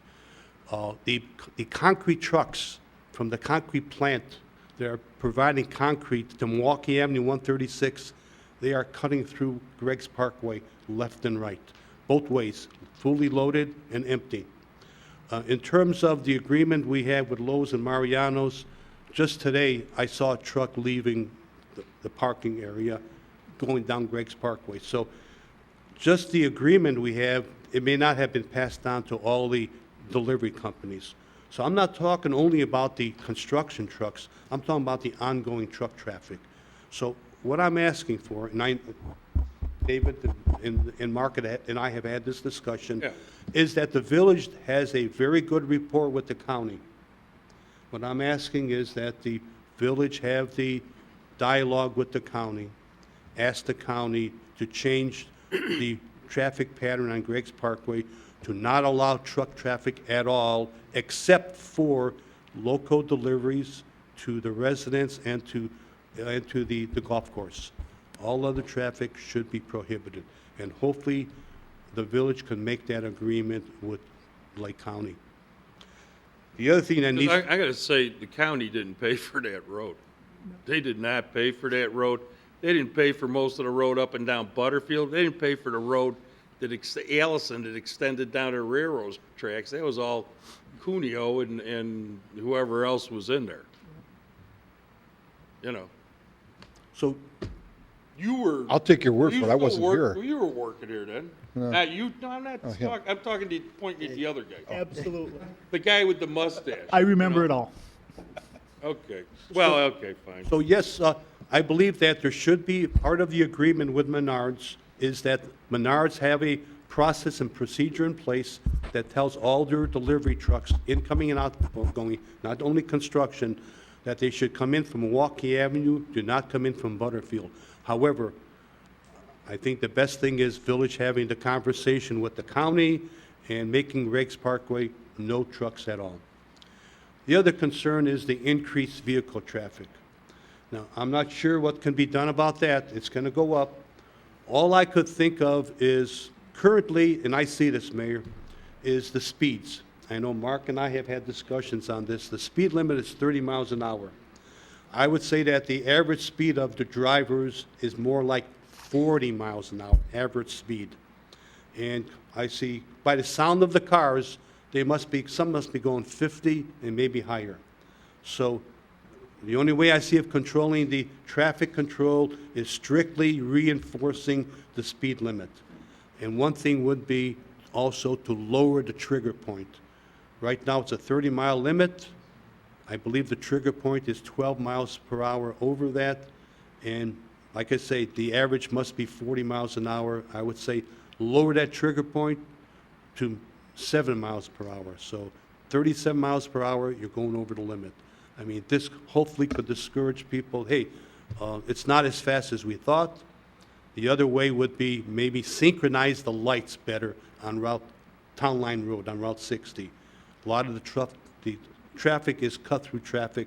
They're avoiding the lights on Route 60. So better synchronization there, make it traffic off of Greg's Parkway. And then there was part of the discussion, I think definitely you're going to need a four-way stop sign at the two entrances of the north and south. Right now, it's almost impossible to get out of the south shopping center now with the north shopping. It'll probably be a traffic light. Yeah, you're going to need some sort of four-way stop sign there. Okay, I thank you for listening to my feedback. Thank you. Okay, all right, Chet. Mr. President, can I ask Yeah, one question sure, of yeah. staff? Yeah. Well, I'll ask the question of Menards. How tall is the building that you're planning? 41 feet. Okay, Oh, yeah. Okay. 41 feet. All right, How tall Chet, is the Lowe's building? 37 plus, Same.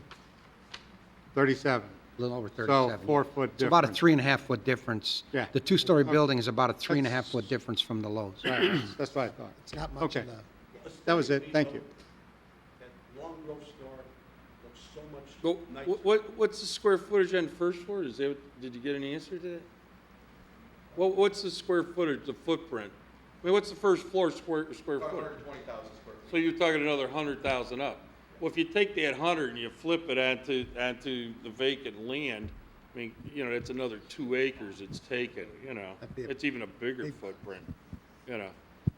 I think the footprint of the sideways is nicer than the height. Let's see. Okay, you want to come up? Come on.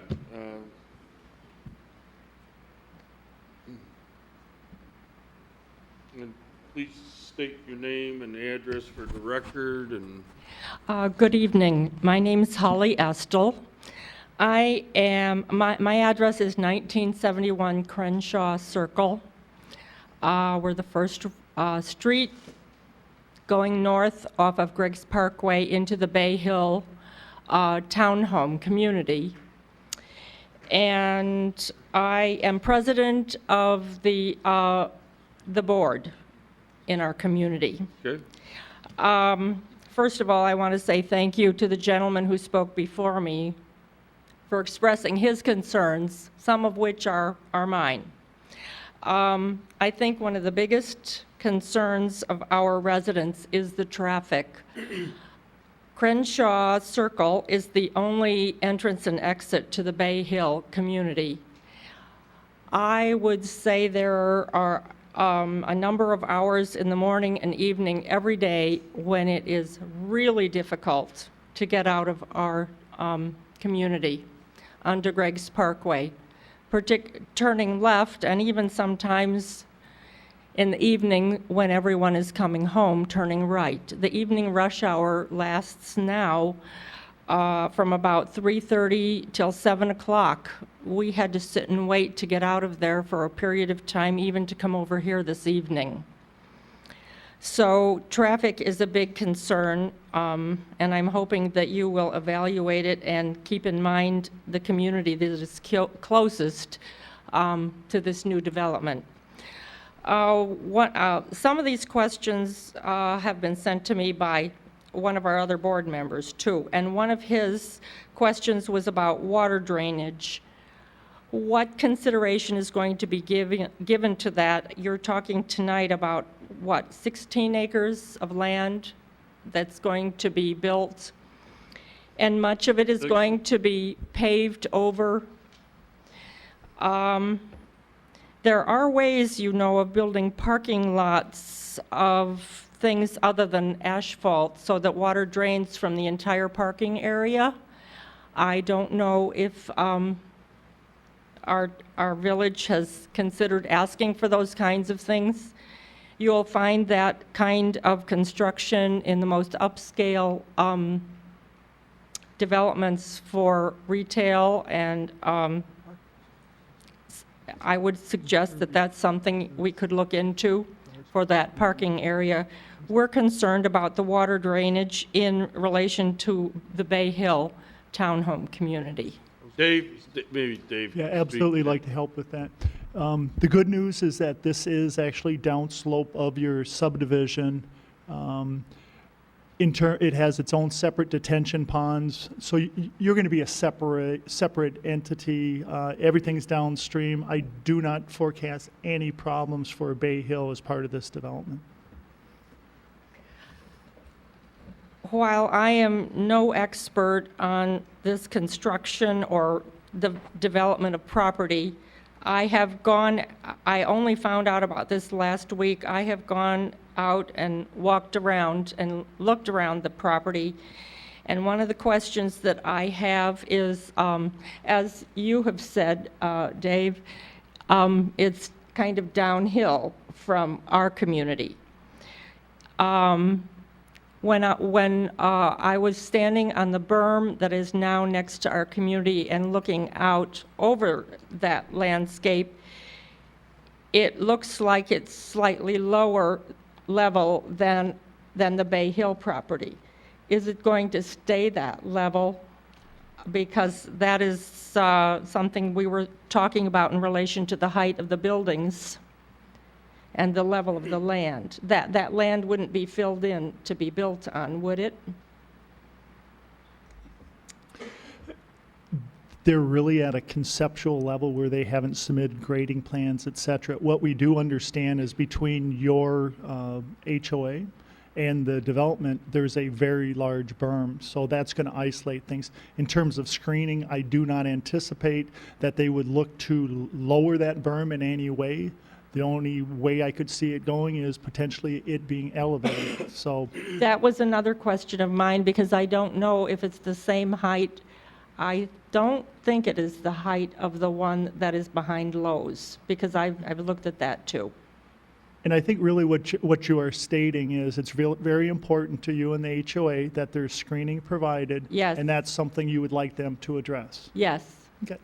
Well, is the Lake Michigan water line back there? Yes, there. Where the berm is? Yes, there is. And it runs all the way down. And it's closer to Greg's Parkway itself. The berm extends from that property going north towards Libertyville. Right.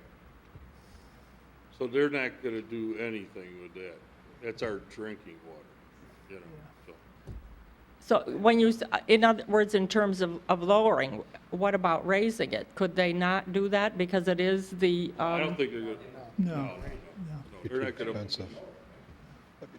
They're not gonna do anything to that water pipe. Is that, Okay. is that how big in diameter is that one? 50 feet. 50 feet wide. Yeah, it's big. I mean, no, the size of it. Diameter of the pipe. The diameter, I don't know. Which pipe, I'm sorry? The water pipe. Lake Michigan water pipe. Is it 3 feet there or no? At that location, I'm not really sure. It's you know, it's got to be in the 24 to 30 inch range. Yeah, okay. You're saying the depth. What's the depth then? I mean, that's the width. What's the depth? Depth, those are typically 5.5 feet bury. Can I ask another go ahead, question sure, about yeah. that berm? Yes. I have been looking at the survey of the Bay Hill development and at the plans for Menards, and I would like to know who owns that berm. Whose property does it reside? I suspect some of that is on to your property. But if there's a water pipe through it, then there's some kind of an easement or Yeah, whatever. and the water main itself exists immediately east of that berm. Okay, so it's not really in the berm, it's immediately It's at the east. toe of the berm on the east You side. can see the water pipe on this drawing up here. It's right, it's very hard to see, but it makes a slight right turn there. I saw at the edge that of the green. and Yeah, wondered. That's the. Okay. Isn't that, Dave? That's the. All right. It is, and Lake County Public Works maintains that water. They do not want extra buried depth, so if there was a lot more elevation added to the berm, they're going to ask that that water main be relocated. It's very All right, difficult. then it looks to me like then we have quite a bit to do with the landscaping of that berm then to create some kind of a separation from the townhome community, between the townhome community and the new commercial development? I'm saying we should pay particular attention to the landscaping of the berm. Absolutely. Yes. Absolutely. Okay. Absolutely. Some of our residents are concerned about the noise levels. And I'm interested to hear the comments about possibly the trucks not coming in through Greg's Parkway, because that certainly would take the noise of the trucks away from a road that right now is directly against the back of the property and not far at all from some of the homes in our community. I'm sure you've heard that comment before. Yeah, you're, for example, right now, your homes are probably, the ones that are closest to this, since it's a rectangular lot, it has a depth of 1,000 feet now. So you're 1,000 feet from Milwaukee Avenue. Maybe a little further, depending on, you know, where the building is actually set on the common area. But that was designed with that in mind. Is it 1,000? I think it is. I mean, I just remember, you know, from so many darn meetings with Cuneo and everybody else going back many moons, but those are pretty, you know, identical lots between Lowe's and this northern piece, so. However, where Lowe's is located, there is a large pond in between the There's housing. more separation. I Yes. don't disagree. That's. Yes. Yeah. And that is a concern. Another concern is that the lighting along the back wall, somehow, I'm sure it's the same idea as lighting on some of the ball fields in town, that the residents don't want it shining directly at them. They want it somehow. Yeah, I mean, you could, what do we call them? I mean, we've done them on street lights. What do they call them? Shields. Yeah, okay, shield, within the lights themselves, so that the light is directed, you know. Down. Yeah, because we had that problem when we put in the street lights up and down Deer Path. The way you they know. design lights nowadays, in fact, even going back, believe it or not, it's surprising how far they can cut the light. Yeah, the ambient light is what you're concerned Mhm. about, yeah. It's, there's more technology now than there was. Okay, and right now, the last comment that one of our residents had was they were concerned about the displacement of wildlife and rodents from this 15-acre area, and we're right next door. What has ever been done about something like this? Is there any consideration at all of providing possibly an escrow account for taking care of the increased wildlife and rodents that may appear on our Right. property? It begs the question, I mean, do you have a problem now? Not major. But all those little folks out there are going to be moved. Do you have any animals that are black with a white stripe on them coming to visit your neighborhood, you know? I'm not aware, and I've been waiting for them to arrive. I know. Okay, well, you know, All right. those seem to be the most pesky of pests in town, so, okay, well, I appreciate the time to ask my questions. I know as we go along, we'll have more, so thank you very much. yeah, you're welcome.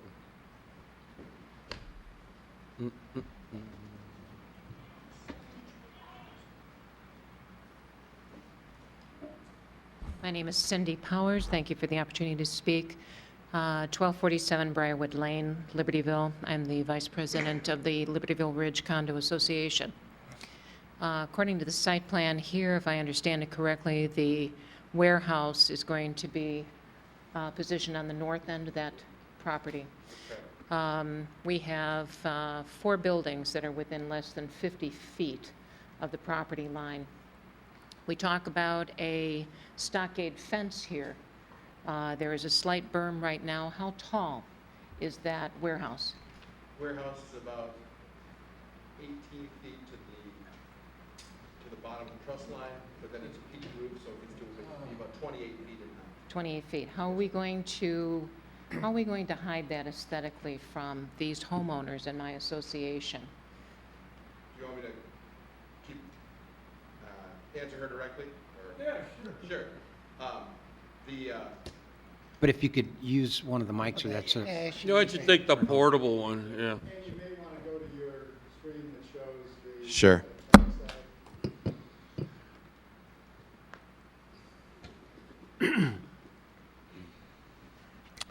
Instead of having the wood fence that we would typically incorporate into a warehouse wall on the rear fence line, we've upgraded the materials to, again, a contrasting light tan and darker brown brick that would comprise the rear elevation of that warehousing structure. All right. What about a berm with plantings on top that would exceed, in time, 28 feet in height? I know we're talking plantings to that side. I think one of the problems with the berm, and this is a question we got from John as well as from David, is we have to preserve the overland drainage of the upstream pond on the hill. Let me help. In between the 2 ponds, across your frontage, there's a pond towards the west, and there's a pond going more towards Milwaukee Avenue. We need to make sure if one of those ponds overtops, it continues to the other pond. So if you put a berm there, it's going to divert water towards your residence. Well, the pond that we have right now that separates the 2 associations Yeah. was over the top this spring, was already in our yards. And it's planned that it would overtop. My comment is, when it does overtop, you want it to go downstream unimpeded. If you put a berm in between there, it will dam it and it will force it towards the houses, and that's certainly what we don't want. Do you flood now? Yeah, it came halfway up into our yards. And Well, I mean, did the buildings actually flood? Mine did, and I have a hillside unit that backs up to the pond. Whose pond is that one? That's Greg's. It's the association pond, but the flooding did not occur because of this pond wasn't the net cause of what the flooding was.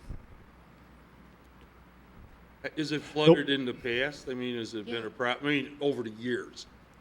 Yes, this is probably the 3rd time that it's come up and over the banks and halfway into our yards. Okay.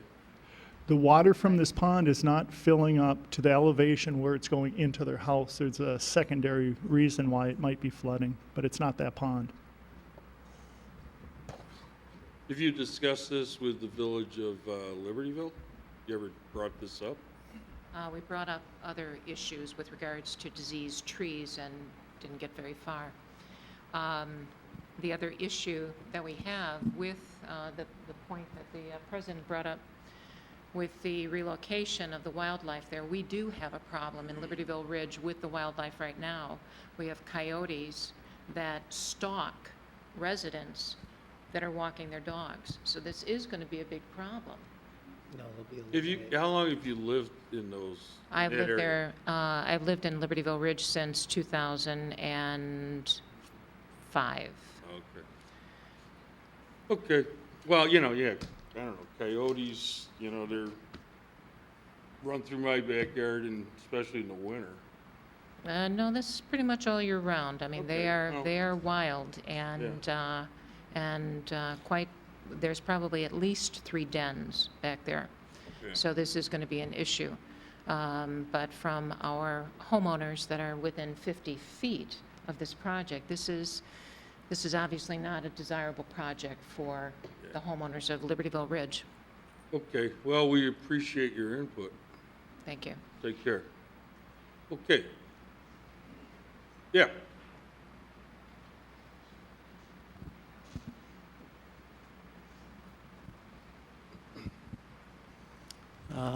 Mitch Portugal, 2045 Inverness Drive in Greg's Landing. Yeah. We moved here 8 years ago to this beautiful area. And I don't think we want to be surrounded by big box stores. That's not the beauty of Vernon Hills. We could move to Schaumburg for that. Lake Forest and Green Oaks fought Costco, which is in the middle of nowhere. If one of these big boxes goes out of business in 5 years, you're going to be stuck with a white elephant just like Dominic's. Now you've got a Home Depot, a Lowe's, and now you want a Menards right next door. It just doesn't make sense to the residents, and traffic is terrible. I'm at the other end of Greg's Landing. We can't get out at 5 o'clock at night onto Huntington. That's backed up all the way to Greg's Parkway. You're going to add more traffic to that now. And I just hope this board would envision Deer Park, downtown Deerfield, Highland Park, and the Glen in Glenview. They did a beautiful job of creating a little neighborhood with shops. That's what I envision, and the people in Greg's Landing envision of that big, beautiful piece of property that is sitting there. We don't envision another big box because you have Lowe's and Home Depot. I don't think they're going to all make it, and you're going to be sitting with a big empty box. In my opinion, I think the board, with their vision, this is a beautiful village. That's why we moved here. We're on a Hawthorne Melody property. Why can't this area be developed like the Glen or like Deer Park? Now, I know you've got Hawthorne Mall, but there's no reason you can't have restaurants and little shops there. This is like a done deal, it sounds like to me, and I think the residents should be heard. Thank you.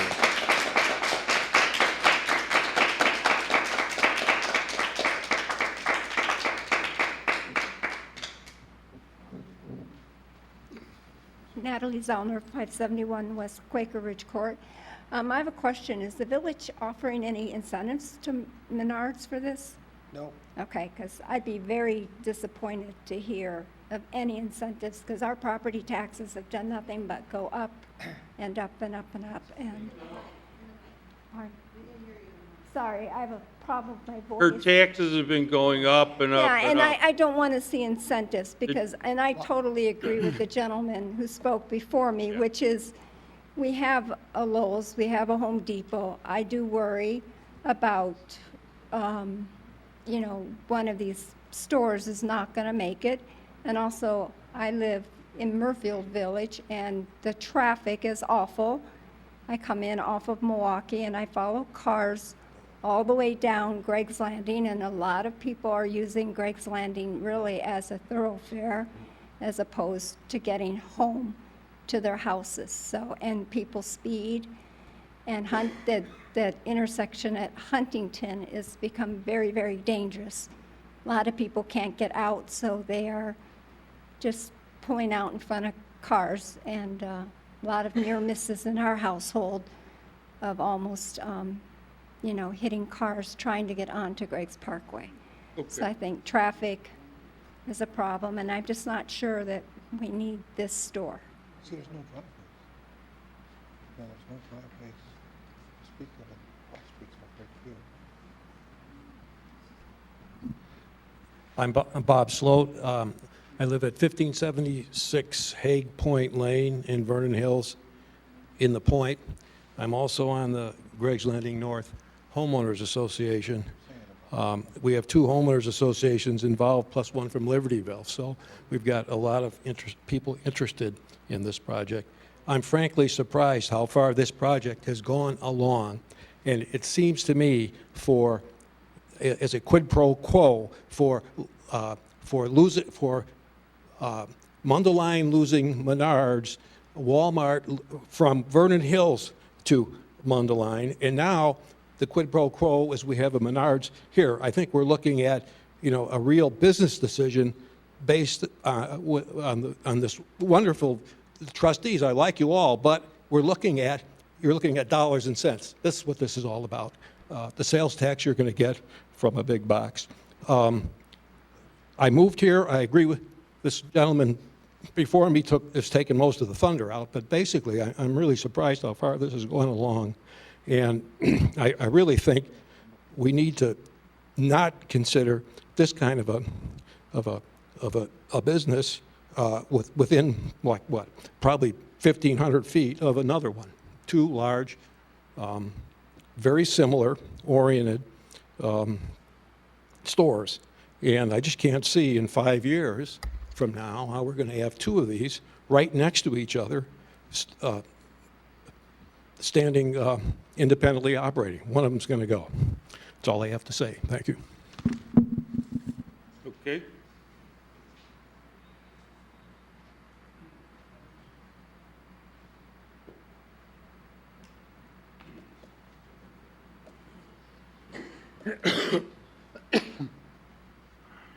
Good evening, everyone. My name is Dennis Skidmore, and I live at 2003 North Trevino at Inverness and Greg's Landing, and I'm the president of the Homeowners Association for that development.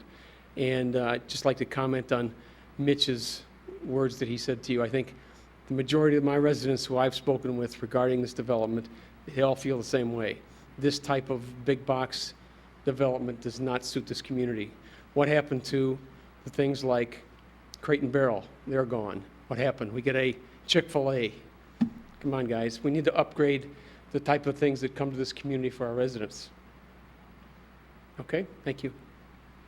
Thank you.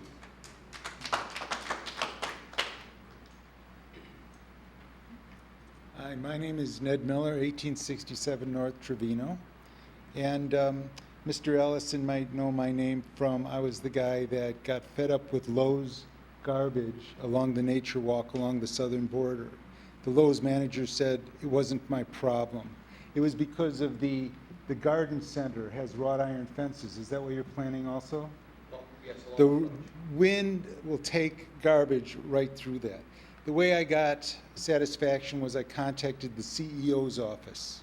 And when he found out that Lowe's was not picking it up, he came down like a hammer on that guy.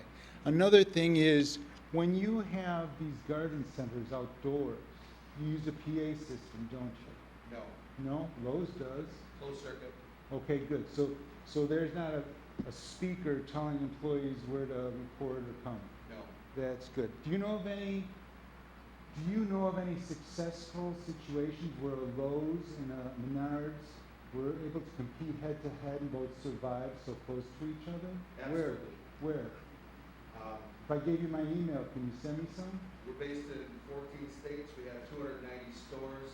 Anytime we want to build a Menards store, we got to go in and compete against Home Depot or Lowe's. That close together. And the whole thing, I am on Greg's Parkway and dealing with Milwaukee and getting to Butterfield all the time. Over the years, it has gotten so bad because all the locals know it's a cut through from the west. The traffic is just horrible. And if you're supposed to represent us, Mr. Schultz, you act like it's a done deal. Welcome Menards. I didn't hear about this, and I'm an avid reader. I didn't hear about this till last week, guys. And this is my last comment, and I don't mean to insult anybody, because when we were raising the kids, we were in Deer Path. Then we went to Green Oaks, became empty nesters. My wife's a teacher, and she said, honey, let's go to Greg's Landing. It's a classy situation. All that empty land, because we looked at the Glen, and my knees can't take those vertical climbs.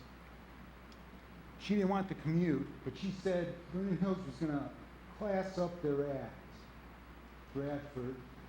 that it would be like the Glen. It would be like the Village Green, you know, Forest Laidley's development in Lincolnshire.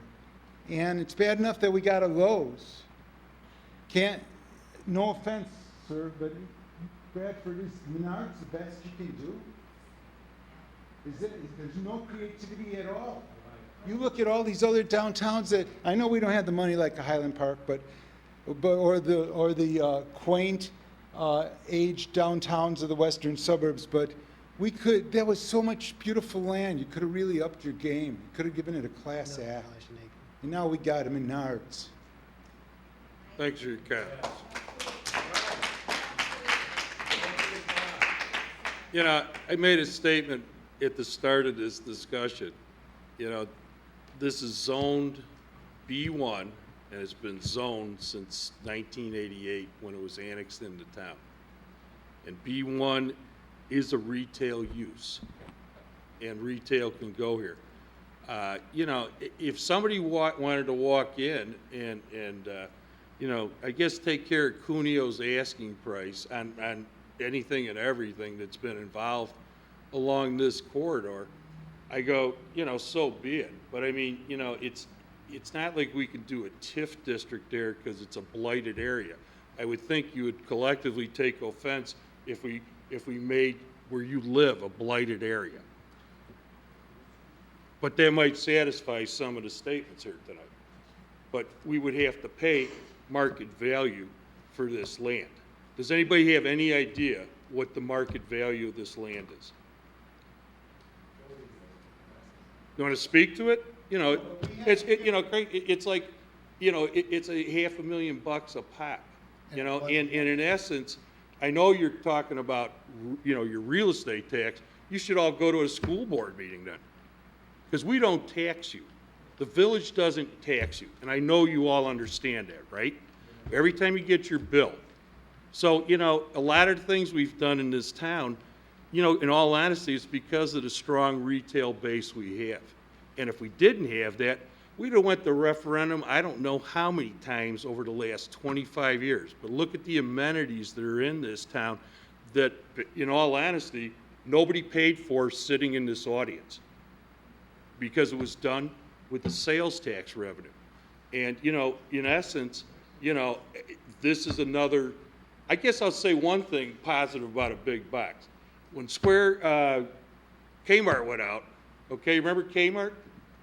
Anybody remember that?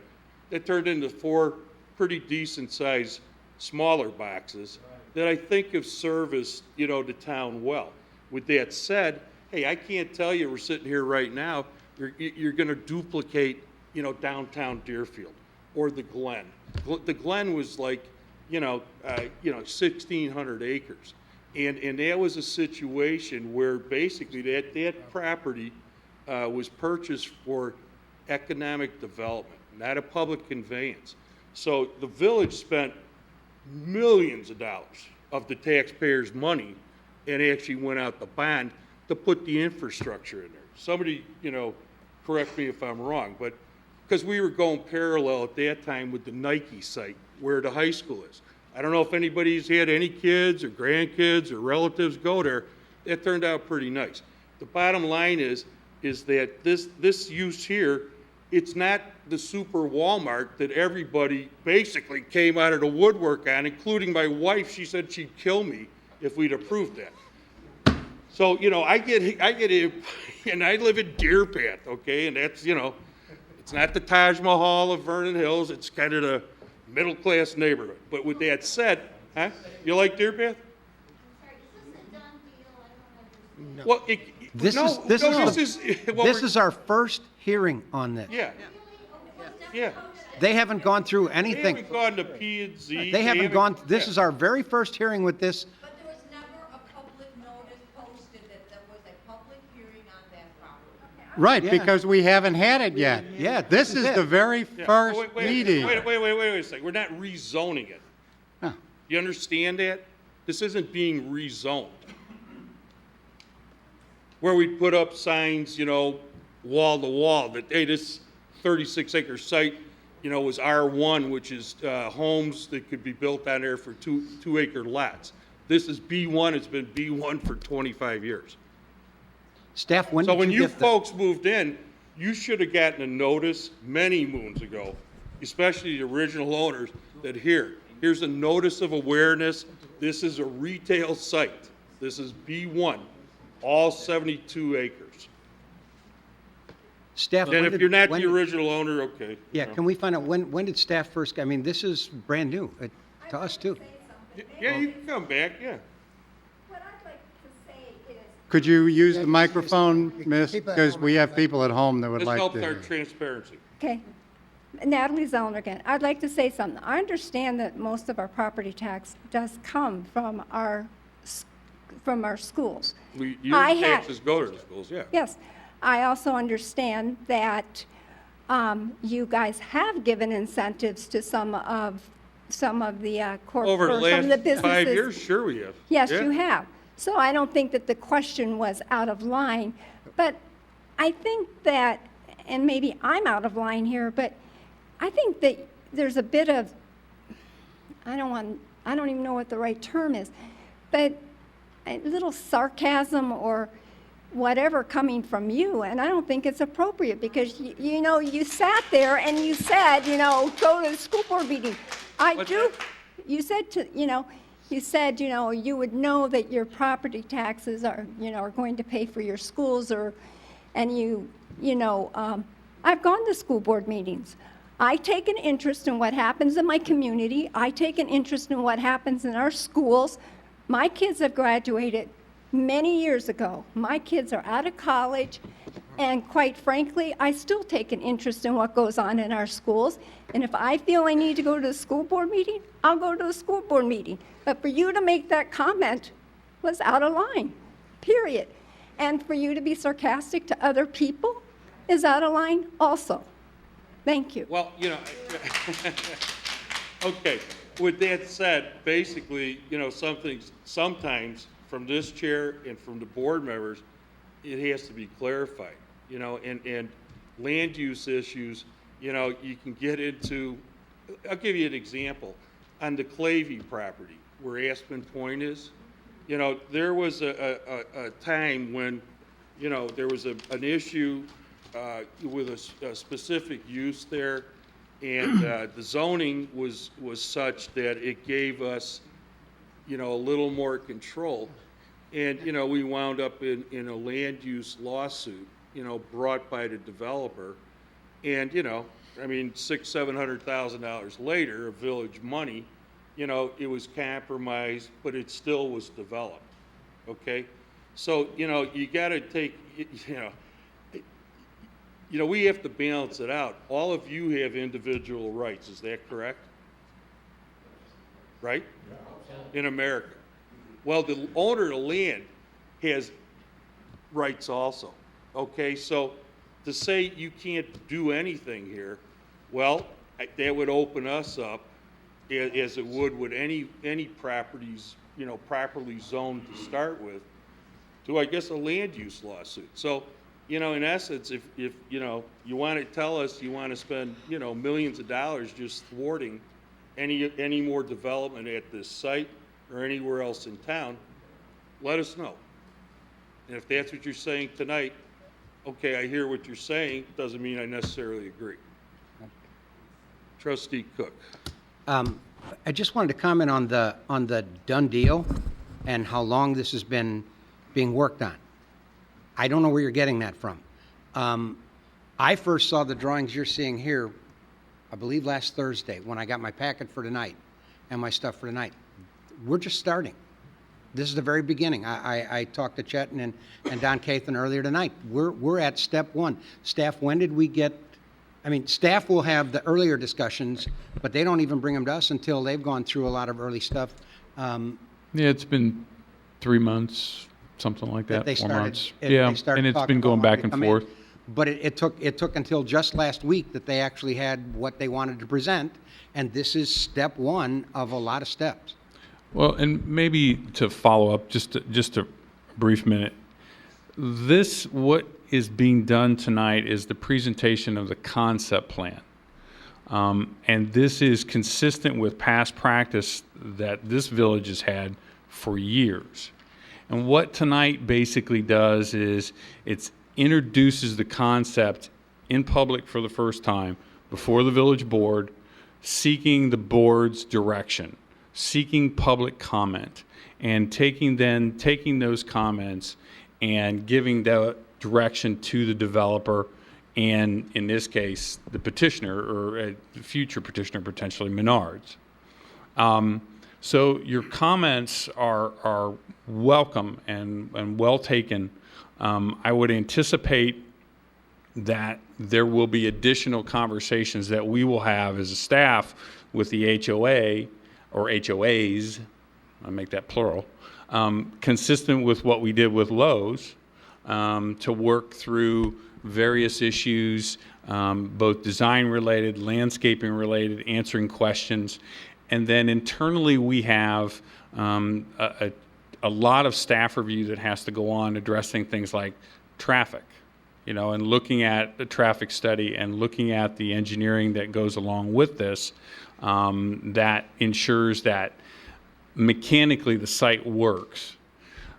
Ultimately, this is going to go before the Planning and Zoning Commission if the petitioner and Bradford decide to move forward. It will ultimately go to the Planning and Zoning Commission for a public hearing. Let me make sure everybody understands. This is not a public hearing. There is no posted notice other than the meeting notice for the village board. Okay? Nothing was posted on the site. I've had conversations with the HOA president for Greg's Landing North. I've had conversations with the Bay Hill HOA president with regards to this, and they've had plans, and those conversations have taken place. I've actually visited with Holly last week. So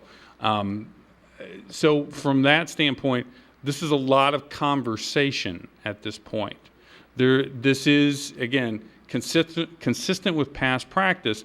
This is the first step, as Trustee Cook indicated, where it's unrolled, people get a chance to take a look at it, people get a chance to provide good comments or bad comments, however you want to look at it, and then the board will give some direction, both to the developer and to the staff, as to what should occur. So, again, not a public hearing, no vote tonight, in any way, shape, or form. It's strictly, here's what we think. Here's what you all think. And then the developer and Bradford will have to take these comments back, synthesize them, and decide what they want to do. So. And then, John, notices would be sent out on the Planning and Zoning Commission. Oh, absolutely. And then after Planning and Zoning Commission, it would come back to Committee of the Whole with the report out of Planning and Zoning. And there's all the technical review stuff that's involved. And then after another Committee of the Whole, it would then eventually get to board level. So there are a lot of steps left. Right. And in the meantime, I mean, and again, I've had conversations with Don over the years with regards to the various developments, and Bob and Chet and everybody associated with the Lowe's and everything like that. And I've always encouraged this. If you have questions or you have comments, you can send me an email, you can send Mike an email. We get them to the board. We send them to the village board so that they're aware of the comments. If you have questions, same thing. Call us, email us. If you want to see pictures or you want to see copies of the drawings or whatever, I'm happy to provide them. Absolutely happy to provide them. The lady from Libertyville, happy to talk to you. We can answer any questions that you may have now or after the meeting or, into the future.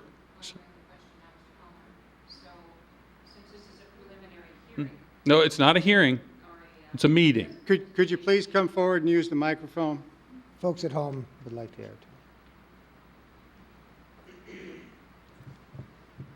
Since this is a preliminary meeting, and there's many steps that go forward from here, at what point, after all the revisions and changes and additions, whatever, at what point does it become a public hearing? How far along does this process go before the public at large is aware?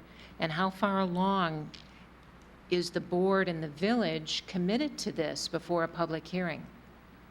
Well, the village board won't take any type of action until after a public hearing has been concluded before the Planning and Zoning Commission. So, But how far into the process are we by the time that a public hearing is conducted? well, we will get from a Two-thirds, staff, three-quarters of the way? from the staff level, we will be able to tell you that the site drains and the lighting works and the landscaping provides, and again, this is through a number of conversations and a number of reviews, but we will be able to tell the Plan Commission that the screening adjacent to, let's talk about the berm, for instance, or adjacent to your area, that this screening provides this type of opacity or this type of screening. And it may wind up being that we have to work with Bradford and Menards to address,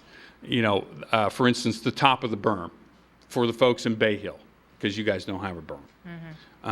How are we going to screen that? How would we propose to do that, and working with the HOA to try to find some ways of screening it so that it lessens the impact of that project?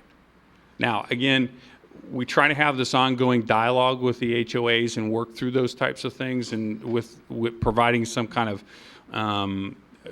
upfront input before we go to the public hearing. So there's a lot of work that's put in on the front end. Now, again, and that'll happen over a series of months. All right. I mean, I think, Donna, correct me if I'm wrong, but we worked on Lowe's for almost a year to try to get where we were at that point. I mean, we're a little bit farther along with this site simply because the berm exists where the berm didn't exist on that other, or it was very small. The landscaping, there's a lot of landscaping that's there at top, but how do you supplement that and how do you work through that? We didn't have an issue like with your property being adjacent to it, so we're a little bit farther behind on that one. So there's some similarities, but there's also significant enough difference in the properties that I don't, my estimate is it's not going to take us a year to go through this review process. All right. So In terms of the formal meetings that you're asking about, the planning and zoning is the next. that would be the next. very next step in terms of formal meeting, and that would be a public hearing. After the developer, the purchaser. Here's all our stuff hears they all wanna these do. comments tonight, if he wants to go forward. Right. Yeah.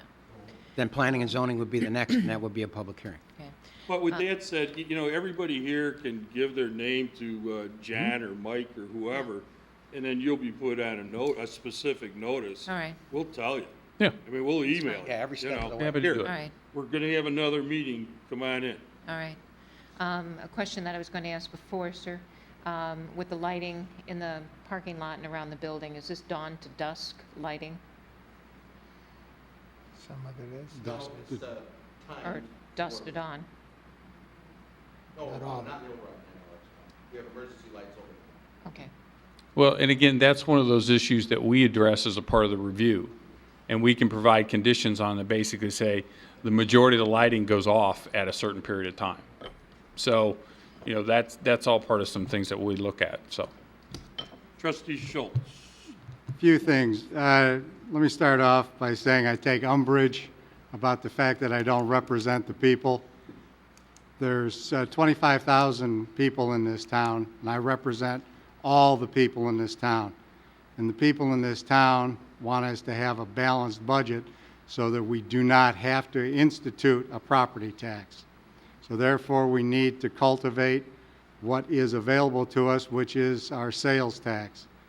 When a quality company like Menards with quality products that, in my opinion, and my opinion only, are superior to the other portenders that are already here, I have to say that in my mind, they're a welcome addition to our family of businesses.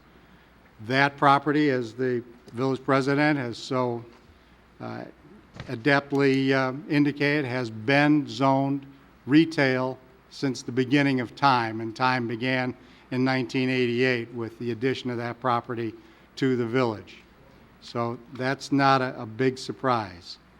Our job, after this is all said and done, is to get the best quality building that provides for the least impact on those that are immediately near it, but within a reasonable level.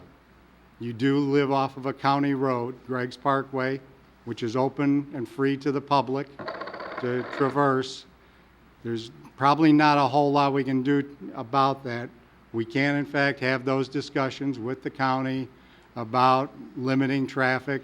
I know we'll have the discussions with Menards about keeping their trucks off of Greg's Parkway, et cetera. We will work on a lot of things. We've already talked about with these folks the screening issues, the aesthetics of the building, and making that look at the best possible building that we can, in fact, generate for that retail site.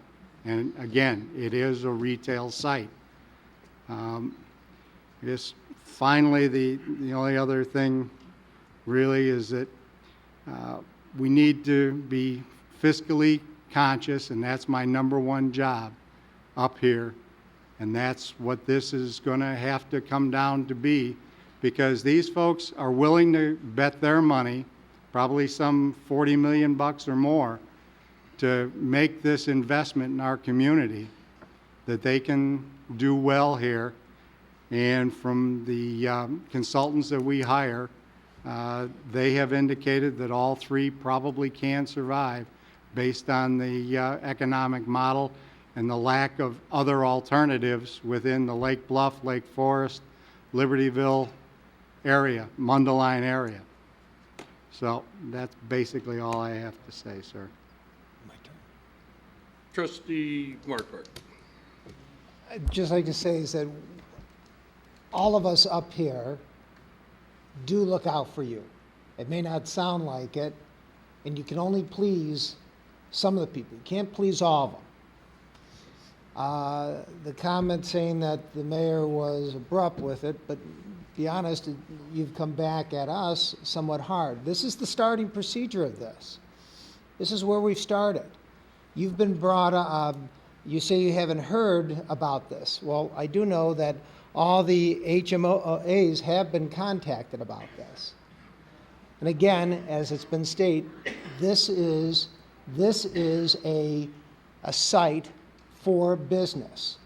In all honesty, you can't get the mom and pop store to go in there. They won't last. They cannot afford to pay the price for the property and build a building to stay alive there. The only thing is a larger box or a larger facility. It was a pursuit at one time, for my favor of things, is an automobile dealership. But unfortunately, those are taken up. You cannot move. We've tried to get Toyota in here, but unfortunately Saturn went out of business because General Motors dropped it and they took it over. It can only survive with a bigger box in it. From the bigger box, the outlots will take in some of the smaller stores. But we are here for you. And again, I know I've heard the comment many times about the taxes. And again, it constantly stated we're paying higher taxes. We are not making you pay those higher taxes because we do not supplement, in fact, a property tax. It's the schools, and fine. But we have one hell of a school, don't we? I don't think anybody's going to complain about that. My children have gone, I have big children. They've been out of it. My daughter went through the school system for senior year. So I have not really benefited from the library or anything like that in this village, and I've been here for 34 years. This is a great village, and we up here do listen to you. This is the start. You'll be involved with it all the way. Again, as it's been stated, you can contact any of us, and we do welcome your comment. Trustee Cook. John, do we, or Mike, do we have any specific data we could share? Melanofi and Associates is a group that does our retail studies for us. And I can tell you, having worked with them over many years, they're really good. There have been times that they've come in and told us, for one, they told us to start looking at redeveloping the Kmart before it ever disappeared because they knew it was going away. And so when we finally heard that the Kmart was on its way out, we were already way ahead of the game because they had pretty much predicted that. That was even with Builders Square. Yeah. And so my question is, has Malanaphy given us any really specific data we could share with them on how this model would work? We can ask the question. We don't have anything recent, of recent. Okay. Because we So- could check with Okay. them, we could check with them and share the data with you, because quite frankly, this is not the first time this kind of thing's happened. I mean, everybody in the world told Dave Thomas he was an idiot for building his restaurants as close to McDonald's as he could. But Wendy's hasn't been too bad off. So, I mean, it's a business model that has worked in the past. Okay, just for, before I turn council loose to, do the disclaimer, basically targeted at the developer types, I'll go down to board. I mean, just to poll the board. Gene, what do you think? Well, what I wanted to comment first, as much as we would all absolutely love to have a lot of nice shops there and have it be, a really nice place to walk around and go from store to store to store, we have been told, our board has been told over and over and over again, that's not going to happen on that property. The mall is there. All the retailers want to be by the mall, so we're not going to be able to get a nice, a lot of nice small shops over there, and it costs too much money for them to be there, unless it's going to be blighted, like he said, and we're not going to TIF. say that Yeah, TIF. that area is blighted. So we have limited choices as to what we can put there, or what we can accept to put there. So as of right now, I'm in favor of the Menards. Trustee Markwart? Yes. Trustee Schultz? Like Should they I- go forward to technical review and P and Z? Yes, they should, if they are so inclined. Like I said, they're a quality company, and this is a good use of that land based on the fact that it's B1, and there won't be any other people clamoring for it. I mean, the number one restaurant in our town is Portillo's. If you've got to keep, the sales under $7 a head. We can't even get a white tablecloth restaurant in this town. So people just won't spend the money. But the Menards is a quality operation, and they're going to, after we get done beating them up, after staff gets done beating them up, it's going to be a quality building, just like the Lowe's building that your architectural committee will be proud of. So yes. Trustee Hebda? I first want to say one thing. I know, Dennis, you're shaking your head, and I'm not disappointed in living in this community. I know you say Chick-Fil-A and all of that. We have a library, we have a post office, we have a school, we have some really nice, I'm very proud to be here, and I've set up here since 1993. So I'm glad for what I've done so far. Am I wild about Menards? Right now I'm on the fence. I'm not sure. I want to say to Mr. O'Neill, you got to do something with that warehouse. That really bothers me a lot, because I've been down I-65 and I've seen those two warehouses down there that they have the new Menards, and I'm not happy with what I see. So you've heard my comments before. I really think you need to look at that, and we better make sure that we take into account what all these people have said and work with them if you go forward. So, but to those of you that are here, I think we've really tried to do a good job. I'm very proud of where we live, and I hope that you guys are too, because we've got some wonderful amenities. Wait till the mall comes through. We've done a lot of work. So please know that we do listen, we do care, and we do sit up here and make the best decisions. And sometimes our hands are tied with what can be done with the land. If you expect a Deer Park or a Glen, you're not going to see it. Like Gene said, it's not going to happen. It's just not going to happen here. So, we have to, what we have is great, and we'll try to make it even better as much as we can. The other issue that you folks might want to think about, and John and I have talked about this, there's no gas station at your end of town. There could be the possibility that you'd be looking at a gas station too, maybe on this land is a possibility. So we got to look at that as well and think what we're going to do with that and make it as nice as possible if that's what comes over there. Steve, to you, I'm going to say if Lowe's goes out, I hold you responsible and accountable for making sure that that store, that big box gets filled, because we worked so hard and you brought Lowe's to me, and now you're looking at Menards. But if they go under, I'm holding you accountable for that if you go forward, okay? Well, we held them accountable on the last A lot one of too, stuff. So I will hold you accountable for that. Trustee Cook?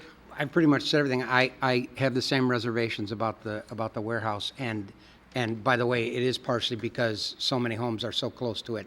That's why I opened up with wanting to flip the warehouses, is exactly that reason. I think it's very funny, though, that you're all united against the Menards, but when she mentioned gas station, it was real funny. About half the heads went like this, and the other half the heads went like that. So, yeah, see, and people sitting right next to each other were going, you know, that's one of the funny things sitting up here, is we've had times where people at one end of the block said, put the park there, and the guy at the other end of the block said, no, it should be at that end of the block, in the same meeting. And so, yeah, I'd like to see you go forward, but I have the same reservations about the warehouse. Okay, and then from this chair, you know, I mean, I don't have a problem with this particular use at this particular site, as far as refining it, trying to make it more aesthetically pleasing, landscaping it properly, addressing the lighting and the traffic, so be it. But, you know, if it came down, I'll be honest with you, you know, if they work their way through this with at least the concerns that have been raised, not just by you, but by us, and what's going to come up with staff, you know, if it was 3-3, I'd be the tiebreaker. So if you want to focus on me, you can. Okay? Because I would vote on it, and I'd vote positive. Don, you haven't said a thing. Yeah, please do, Don. Good evening. Don Cathan, President of the Greg's Landing North Homeowners Association. Let me end on a high note by saying, first of all, thank you. Thank you for explaining the process. Thank you for the opportunity to speak. Thank you for the opportunity to bring our concerns before you. Second point, I do concur with Trustees Cook and Hebda regarding the warehouse, Mr. O'Neill. And by the way, it was a pleasure meeting you this evening. Thank you. And finally, since I am on federal furlough, John, I'm available any day, any time to meet with you on this subject. Thank you. Okay, thank you. And sir, what do you want? You want to come up? What? You and the other gentleman? Oh, he's gonna. Okay.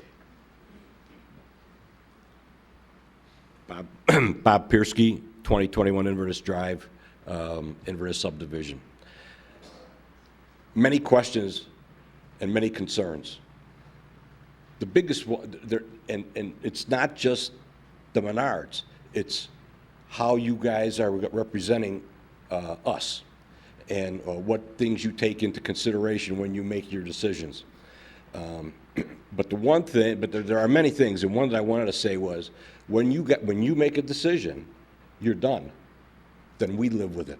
Whatever happens after that decision, we live with the noise from the trucks, the heavy traffic, the stop signs, the traffic lights, the anything that happens afterwards. The residents that are nearest to it, they pay the price. So just give it some consideration. If you drive down Greg's Parkway from Butterfield to Milwaukee Avenue, do you want to stop signs every intersection? If you take from Greg's Parkway on Huntington North to Butterfield, there's 3 intersections there. Do you want a stop sign at every intersection so the residents can have egress to and from their homes? Something that's never been there. I mean, I don't know if that's a possibility, but if it is, think ahead of what might happen. Just don't be. I know you're concerned with the income and the money and holding taxes down. That's why people have elected you. That's what we expect from you. But we have to live with it, and unless some of you members live in those subdivisions, then it's easy for you to walk away. Say, you know what, I did my best for what was for the village. I think this is a lumber yard. Basically, is not what I would want on that location. I don't know what's the matter with the super Walmart. What's the difference between a super Walmart and a lumber yard with big semi-trucks unloading lumber, driving in, God only knows Yeah, what. they wouldn't have the lumber, it'd be groceries. Pardon me? They wouldn't have the lumber, it'd be groceries. More traffic. But they would have taken the whole site. Okay, thank you. Yeah, sure. And believe me, I understand exactly what you're saying about living with it. The toughest decision I ever had to make on this board was within the first year I was on this board, when we expanded the Public Works building into my backyard. and I had to go home from a meeting and tell the president of our association that we were expanding the Public Works building into our backyard, because the president of our association lives in my house, so, you know, it was very difficult to explain it to her. So I've been there, and I had to live with what we decided to do with that. so. Okay, Bob, you want to make your statement to the Yes, developer? typically, this statement is for the benefit of the developer, but the developer has a great deal of experience building in the village. A number of the homeowner association people also have a great deal of experience dealing with developments in the village, so I think part of this is for the benefit of the residents who have not been involved in this process before. This is for concept approval, as John indicated.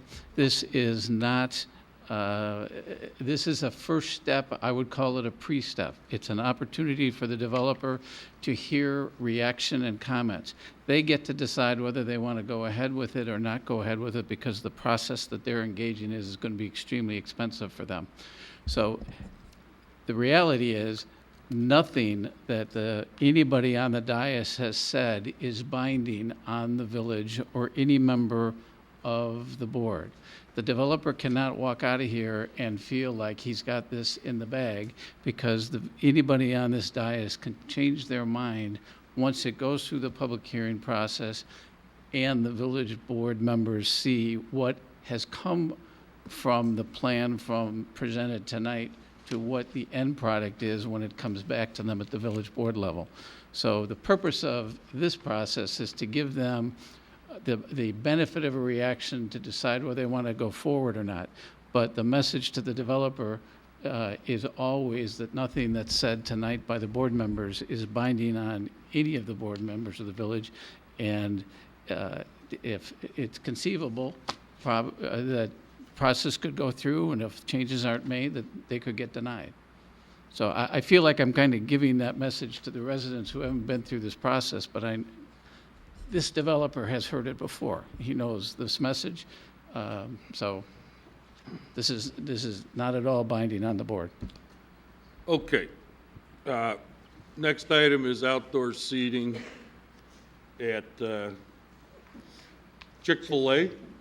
Chick-fil-A, as a matter of fact, yeah. Want to stay for this, Dennis? You're welcome. You know. Thank you. Thank you.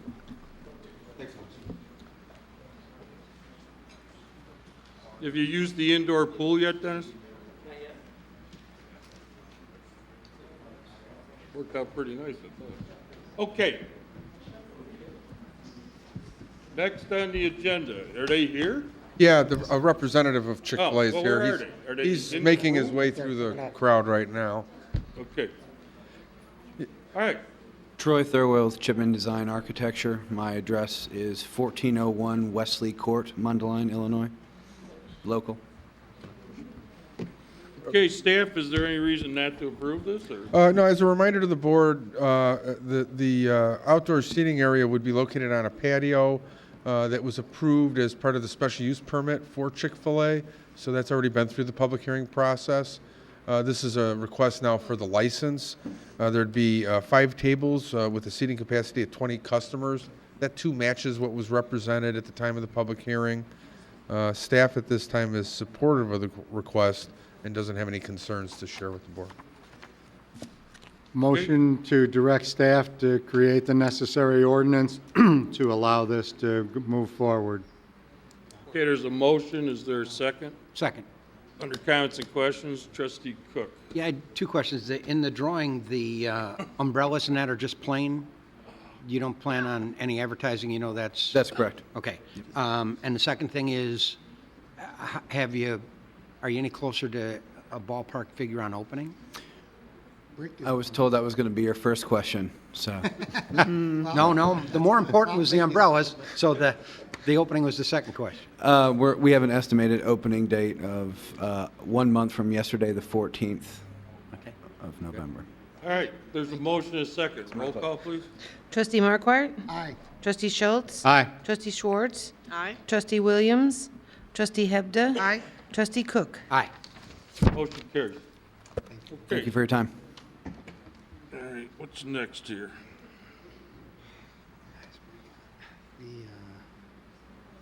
Was it the liquor? Cook wants a 1-minute break. Trustee Cook. Yeah, go ahead.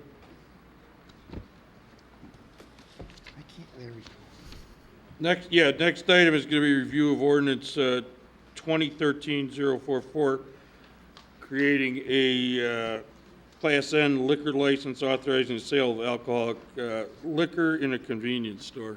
Is anybody here for that one? Yeah, okay. Well, Hold on a minute. should we start?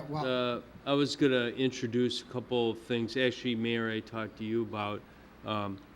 Mike Atkinson and I talked about it. Actually, we talked to Bob. Chief was involved in it, and John Kalmar. But two things different, so that we're clear right up front, that we're recommending as a staff is, we talked about that idea of carving out an area and walls and different things.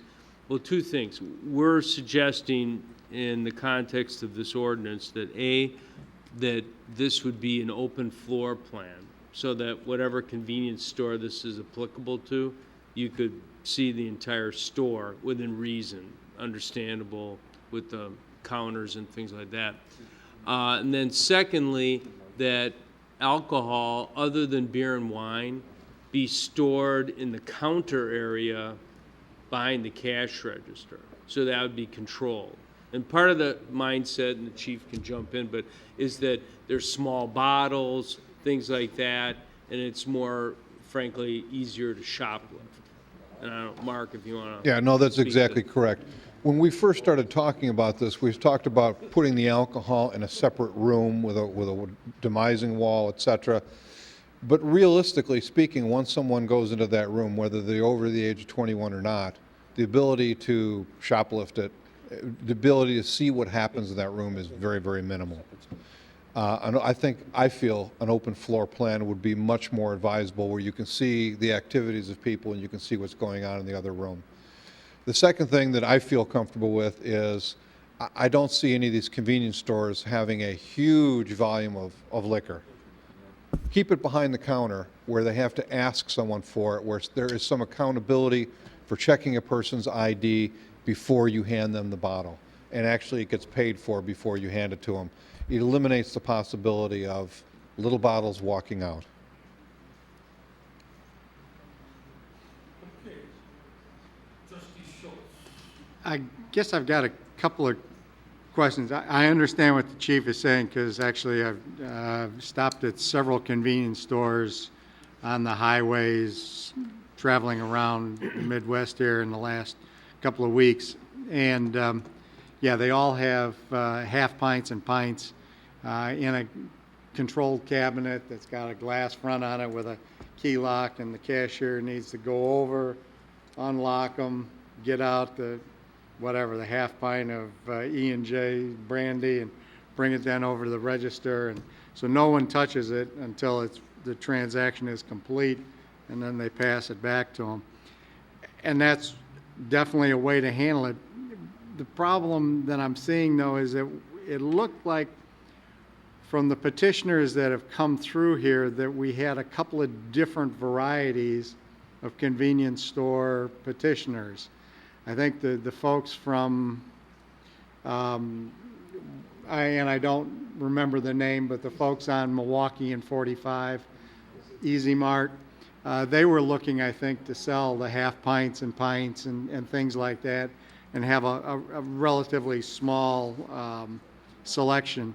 But I believe that our original petitioners, Manny's Mini Mart, was kind of looking to develop the first stages of a full-fledged liquor department. So he had, the 750 and the 1500 milliliter or whatever it is, and had a selection of wine, which would come in, basically liter-sized bottles, and above and beyond that. So I don't know if we're looking at two different license classes, maybe.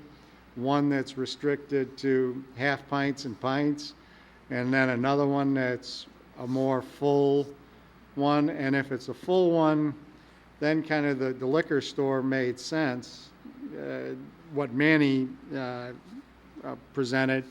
But if it's only that, the convenience bottle of hard liquor there, then what was presented by the Easy Mart made more sense. So I'm thinking maybe we need 2 classes if we pursue this. My other concern is one of the most vocal critics on this board is not here tonight, that being Trustee Williams, and I really would like her input, seeing as how she is the senior trustee, I believe, or if not, second senior, whatever. You're a bunch of old people down there. But anyway. That gets confusing after a while. Yes. Anyway, the bottom line being, I'd like to see her weigh in on this also, but that's just me. This one's going to affect what? How many locations? Are any and all that ever would want to come in to do this? 3, Easy Mart, 7-Eleven, And these folks are Easy. and Manny's. 7-Eleven. Oh, Manny's? No, Well, 7-Eleven. it would Oh, depend, 7-Eleven. it would depend on the square footage What's minimum the square you set. footage of the 7-Eleven? What's the square footage of Ernie's and, Well, Ernie's is out because Service station. it's tied in with a filling station, correct. Yeah, So that's not part of the Yeah. See, and Trustee Schultz, you and I talked about it. It depends what your vision is. Maybe you need to drop back, a suggestion. Do you really, some municipalities, and I'm not suggesting you do this, but some view it as, unless we get a 20,000 square foot liquor store, Right. we're not going to allow sales of hard liquor. Right. We're going to just have beer and wine in our stores. Or if it's connected with, say, a Mariano's or connected with that type of full service food store. So I think you have to decide, in my mind, the first thing is one of the stores will go unnamed, and we went on a road trip, a short road trip, Mike and I, has a lot of alcoholic beverages within that store. I mean, as a percentage of the square footage. So, Which store? I was going to name it. In town? In town, yes. East It has side of quite town. it has quite a high percentage of alcohol. Probably 70, Yeah, 75. it's high. So now, I guess the question is, what do you want? And that's maybe dropping back. Excuse me, we get kind of hung up in these square footages and demising walls like Trustee Cook said and all this stuff. It really is, what's your vision of who you want, who do you want to allow? Because this is a privilege, not a right, to have a liquor Right. license. All right, so what, you want to just kick this over to another meeting? You want to tweak it, or?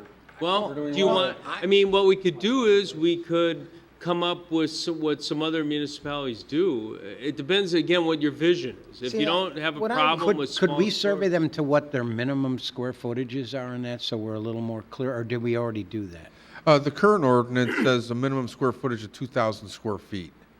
Of 2,000? Correct. Yeah, that's too small. See, So how many stores fall into this 2,000? The 7-Eleven, the White Hen, or whatever Manny's is? Manny's And then and what then about this Easy. other one down by, And Easy Mart, those are how the, big is that? it's about 2,400 square feet. Okay. Yeah. And those are the ones not associated with a filling station. So Because those- obviously, we have C stores that are, but our, So those are the and three I that would. guess a secondary question, is that defensible, to keep convenience stores associated with a gas station from having it? I understand it's a privilege, but if you're providing that to a equivalent C store, because I'll say, hey, those are 2 separate things that we're doing here. We're selling gas or car washes here, but we're also selling foodstuffs here, Don't and drink and therefore, drive. we should be considered, I would think just it's a as a C relatively store. subjective process. Yeah. Well, it's, in my opinion, Is it yes. defensible, though? Yes, it's defensible. A lot of communities will not allow alcohol to be sold out of a gas station facility because you're in, you're out, and Yeah. they make a distinction. You could go in and out of a convenience store that doesn't have gas probably just as quickly, but that's a distinction I that's don't- very I defensible. don't care if we kick this over to the next committee of the whole, it may be. and maybe everybody should think this one through. Well, the only comment is, again, because I think it should be separate for a liquor store, but not to go in and be able to get candy or liquor is a big thing. And no offense to a 7-Eleven, but the majority that go in there are a lot of kids because the school's right there. Well, I mean, the instance that, I mean, that's the facility or operation that's prompted this, that's a separate, you know, walled off area.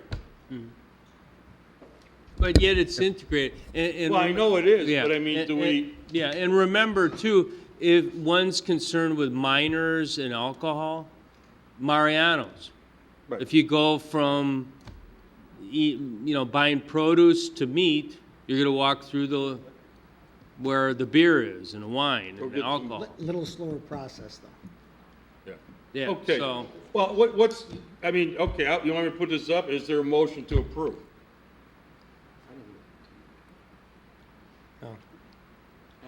Is there a motion I don't think there's to even a table? recommendation. Table it. Is Motion there a to table. motion to table? Motion to. I'll All right, second is there a the motion. second? I'll Okay, second roll it. call. This will allow Barb to be here. Trustee Schultz? Aye. Trustee Schwartz? Aye. Trustee Williams? Trustee Hebda? Aye. Trustee Cook? Aye. Trustee Markwart? Aye. Okay, it's tabled. Motion carries. Okay, next item is summer celebration entertainment budget, Windy City Amusement contract. okay.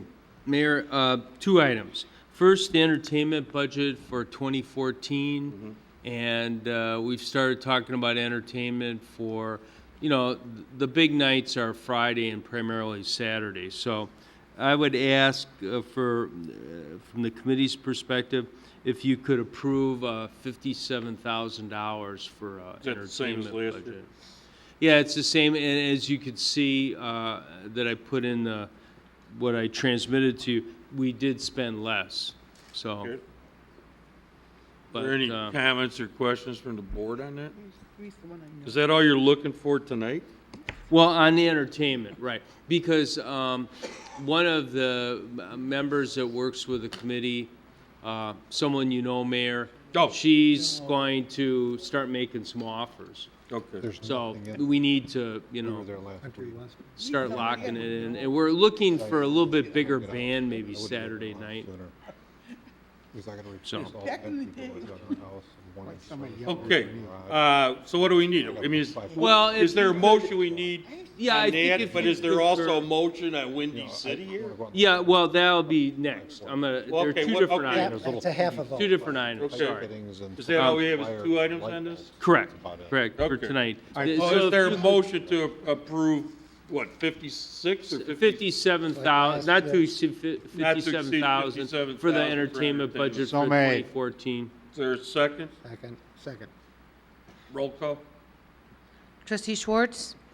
Aye. Trustee Williams? Trustee Hebda? Aye. Trustee Cook? Aye. Trustee Markwart? Aye. Trustee Schultz? Aye. Motion carries. Now we got Windy City. Right. And on that, I think you saw some of the material on that. The committee has really discussed that at considerable length. And what the recommendation, we met with Windy City at our last meeting, last week, I think it was, and we're recommending a 5-year agreement with Windy City, because then they can secure some additional rides. The committee actually went out and looked at 2 other operators, and part of the problem was both of them had some conflicts. One of them said they could only supply 10 to 12 pieces of equipment, and the other one actually is the one at Libertyville, and they have a conflict there. So that was, you know, they wanted to ensure the quality and to actually go see the carnivals. So, and also we talked about limiting the amount of food that they sell at the carnival so that it doesn't compete as much with the vendors that we have. And there's not too much of that goes on. And then one of the most important aspects is the funding. They will share at 35% of revenue.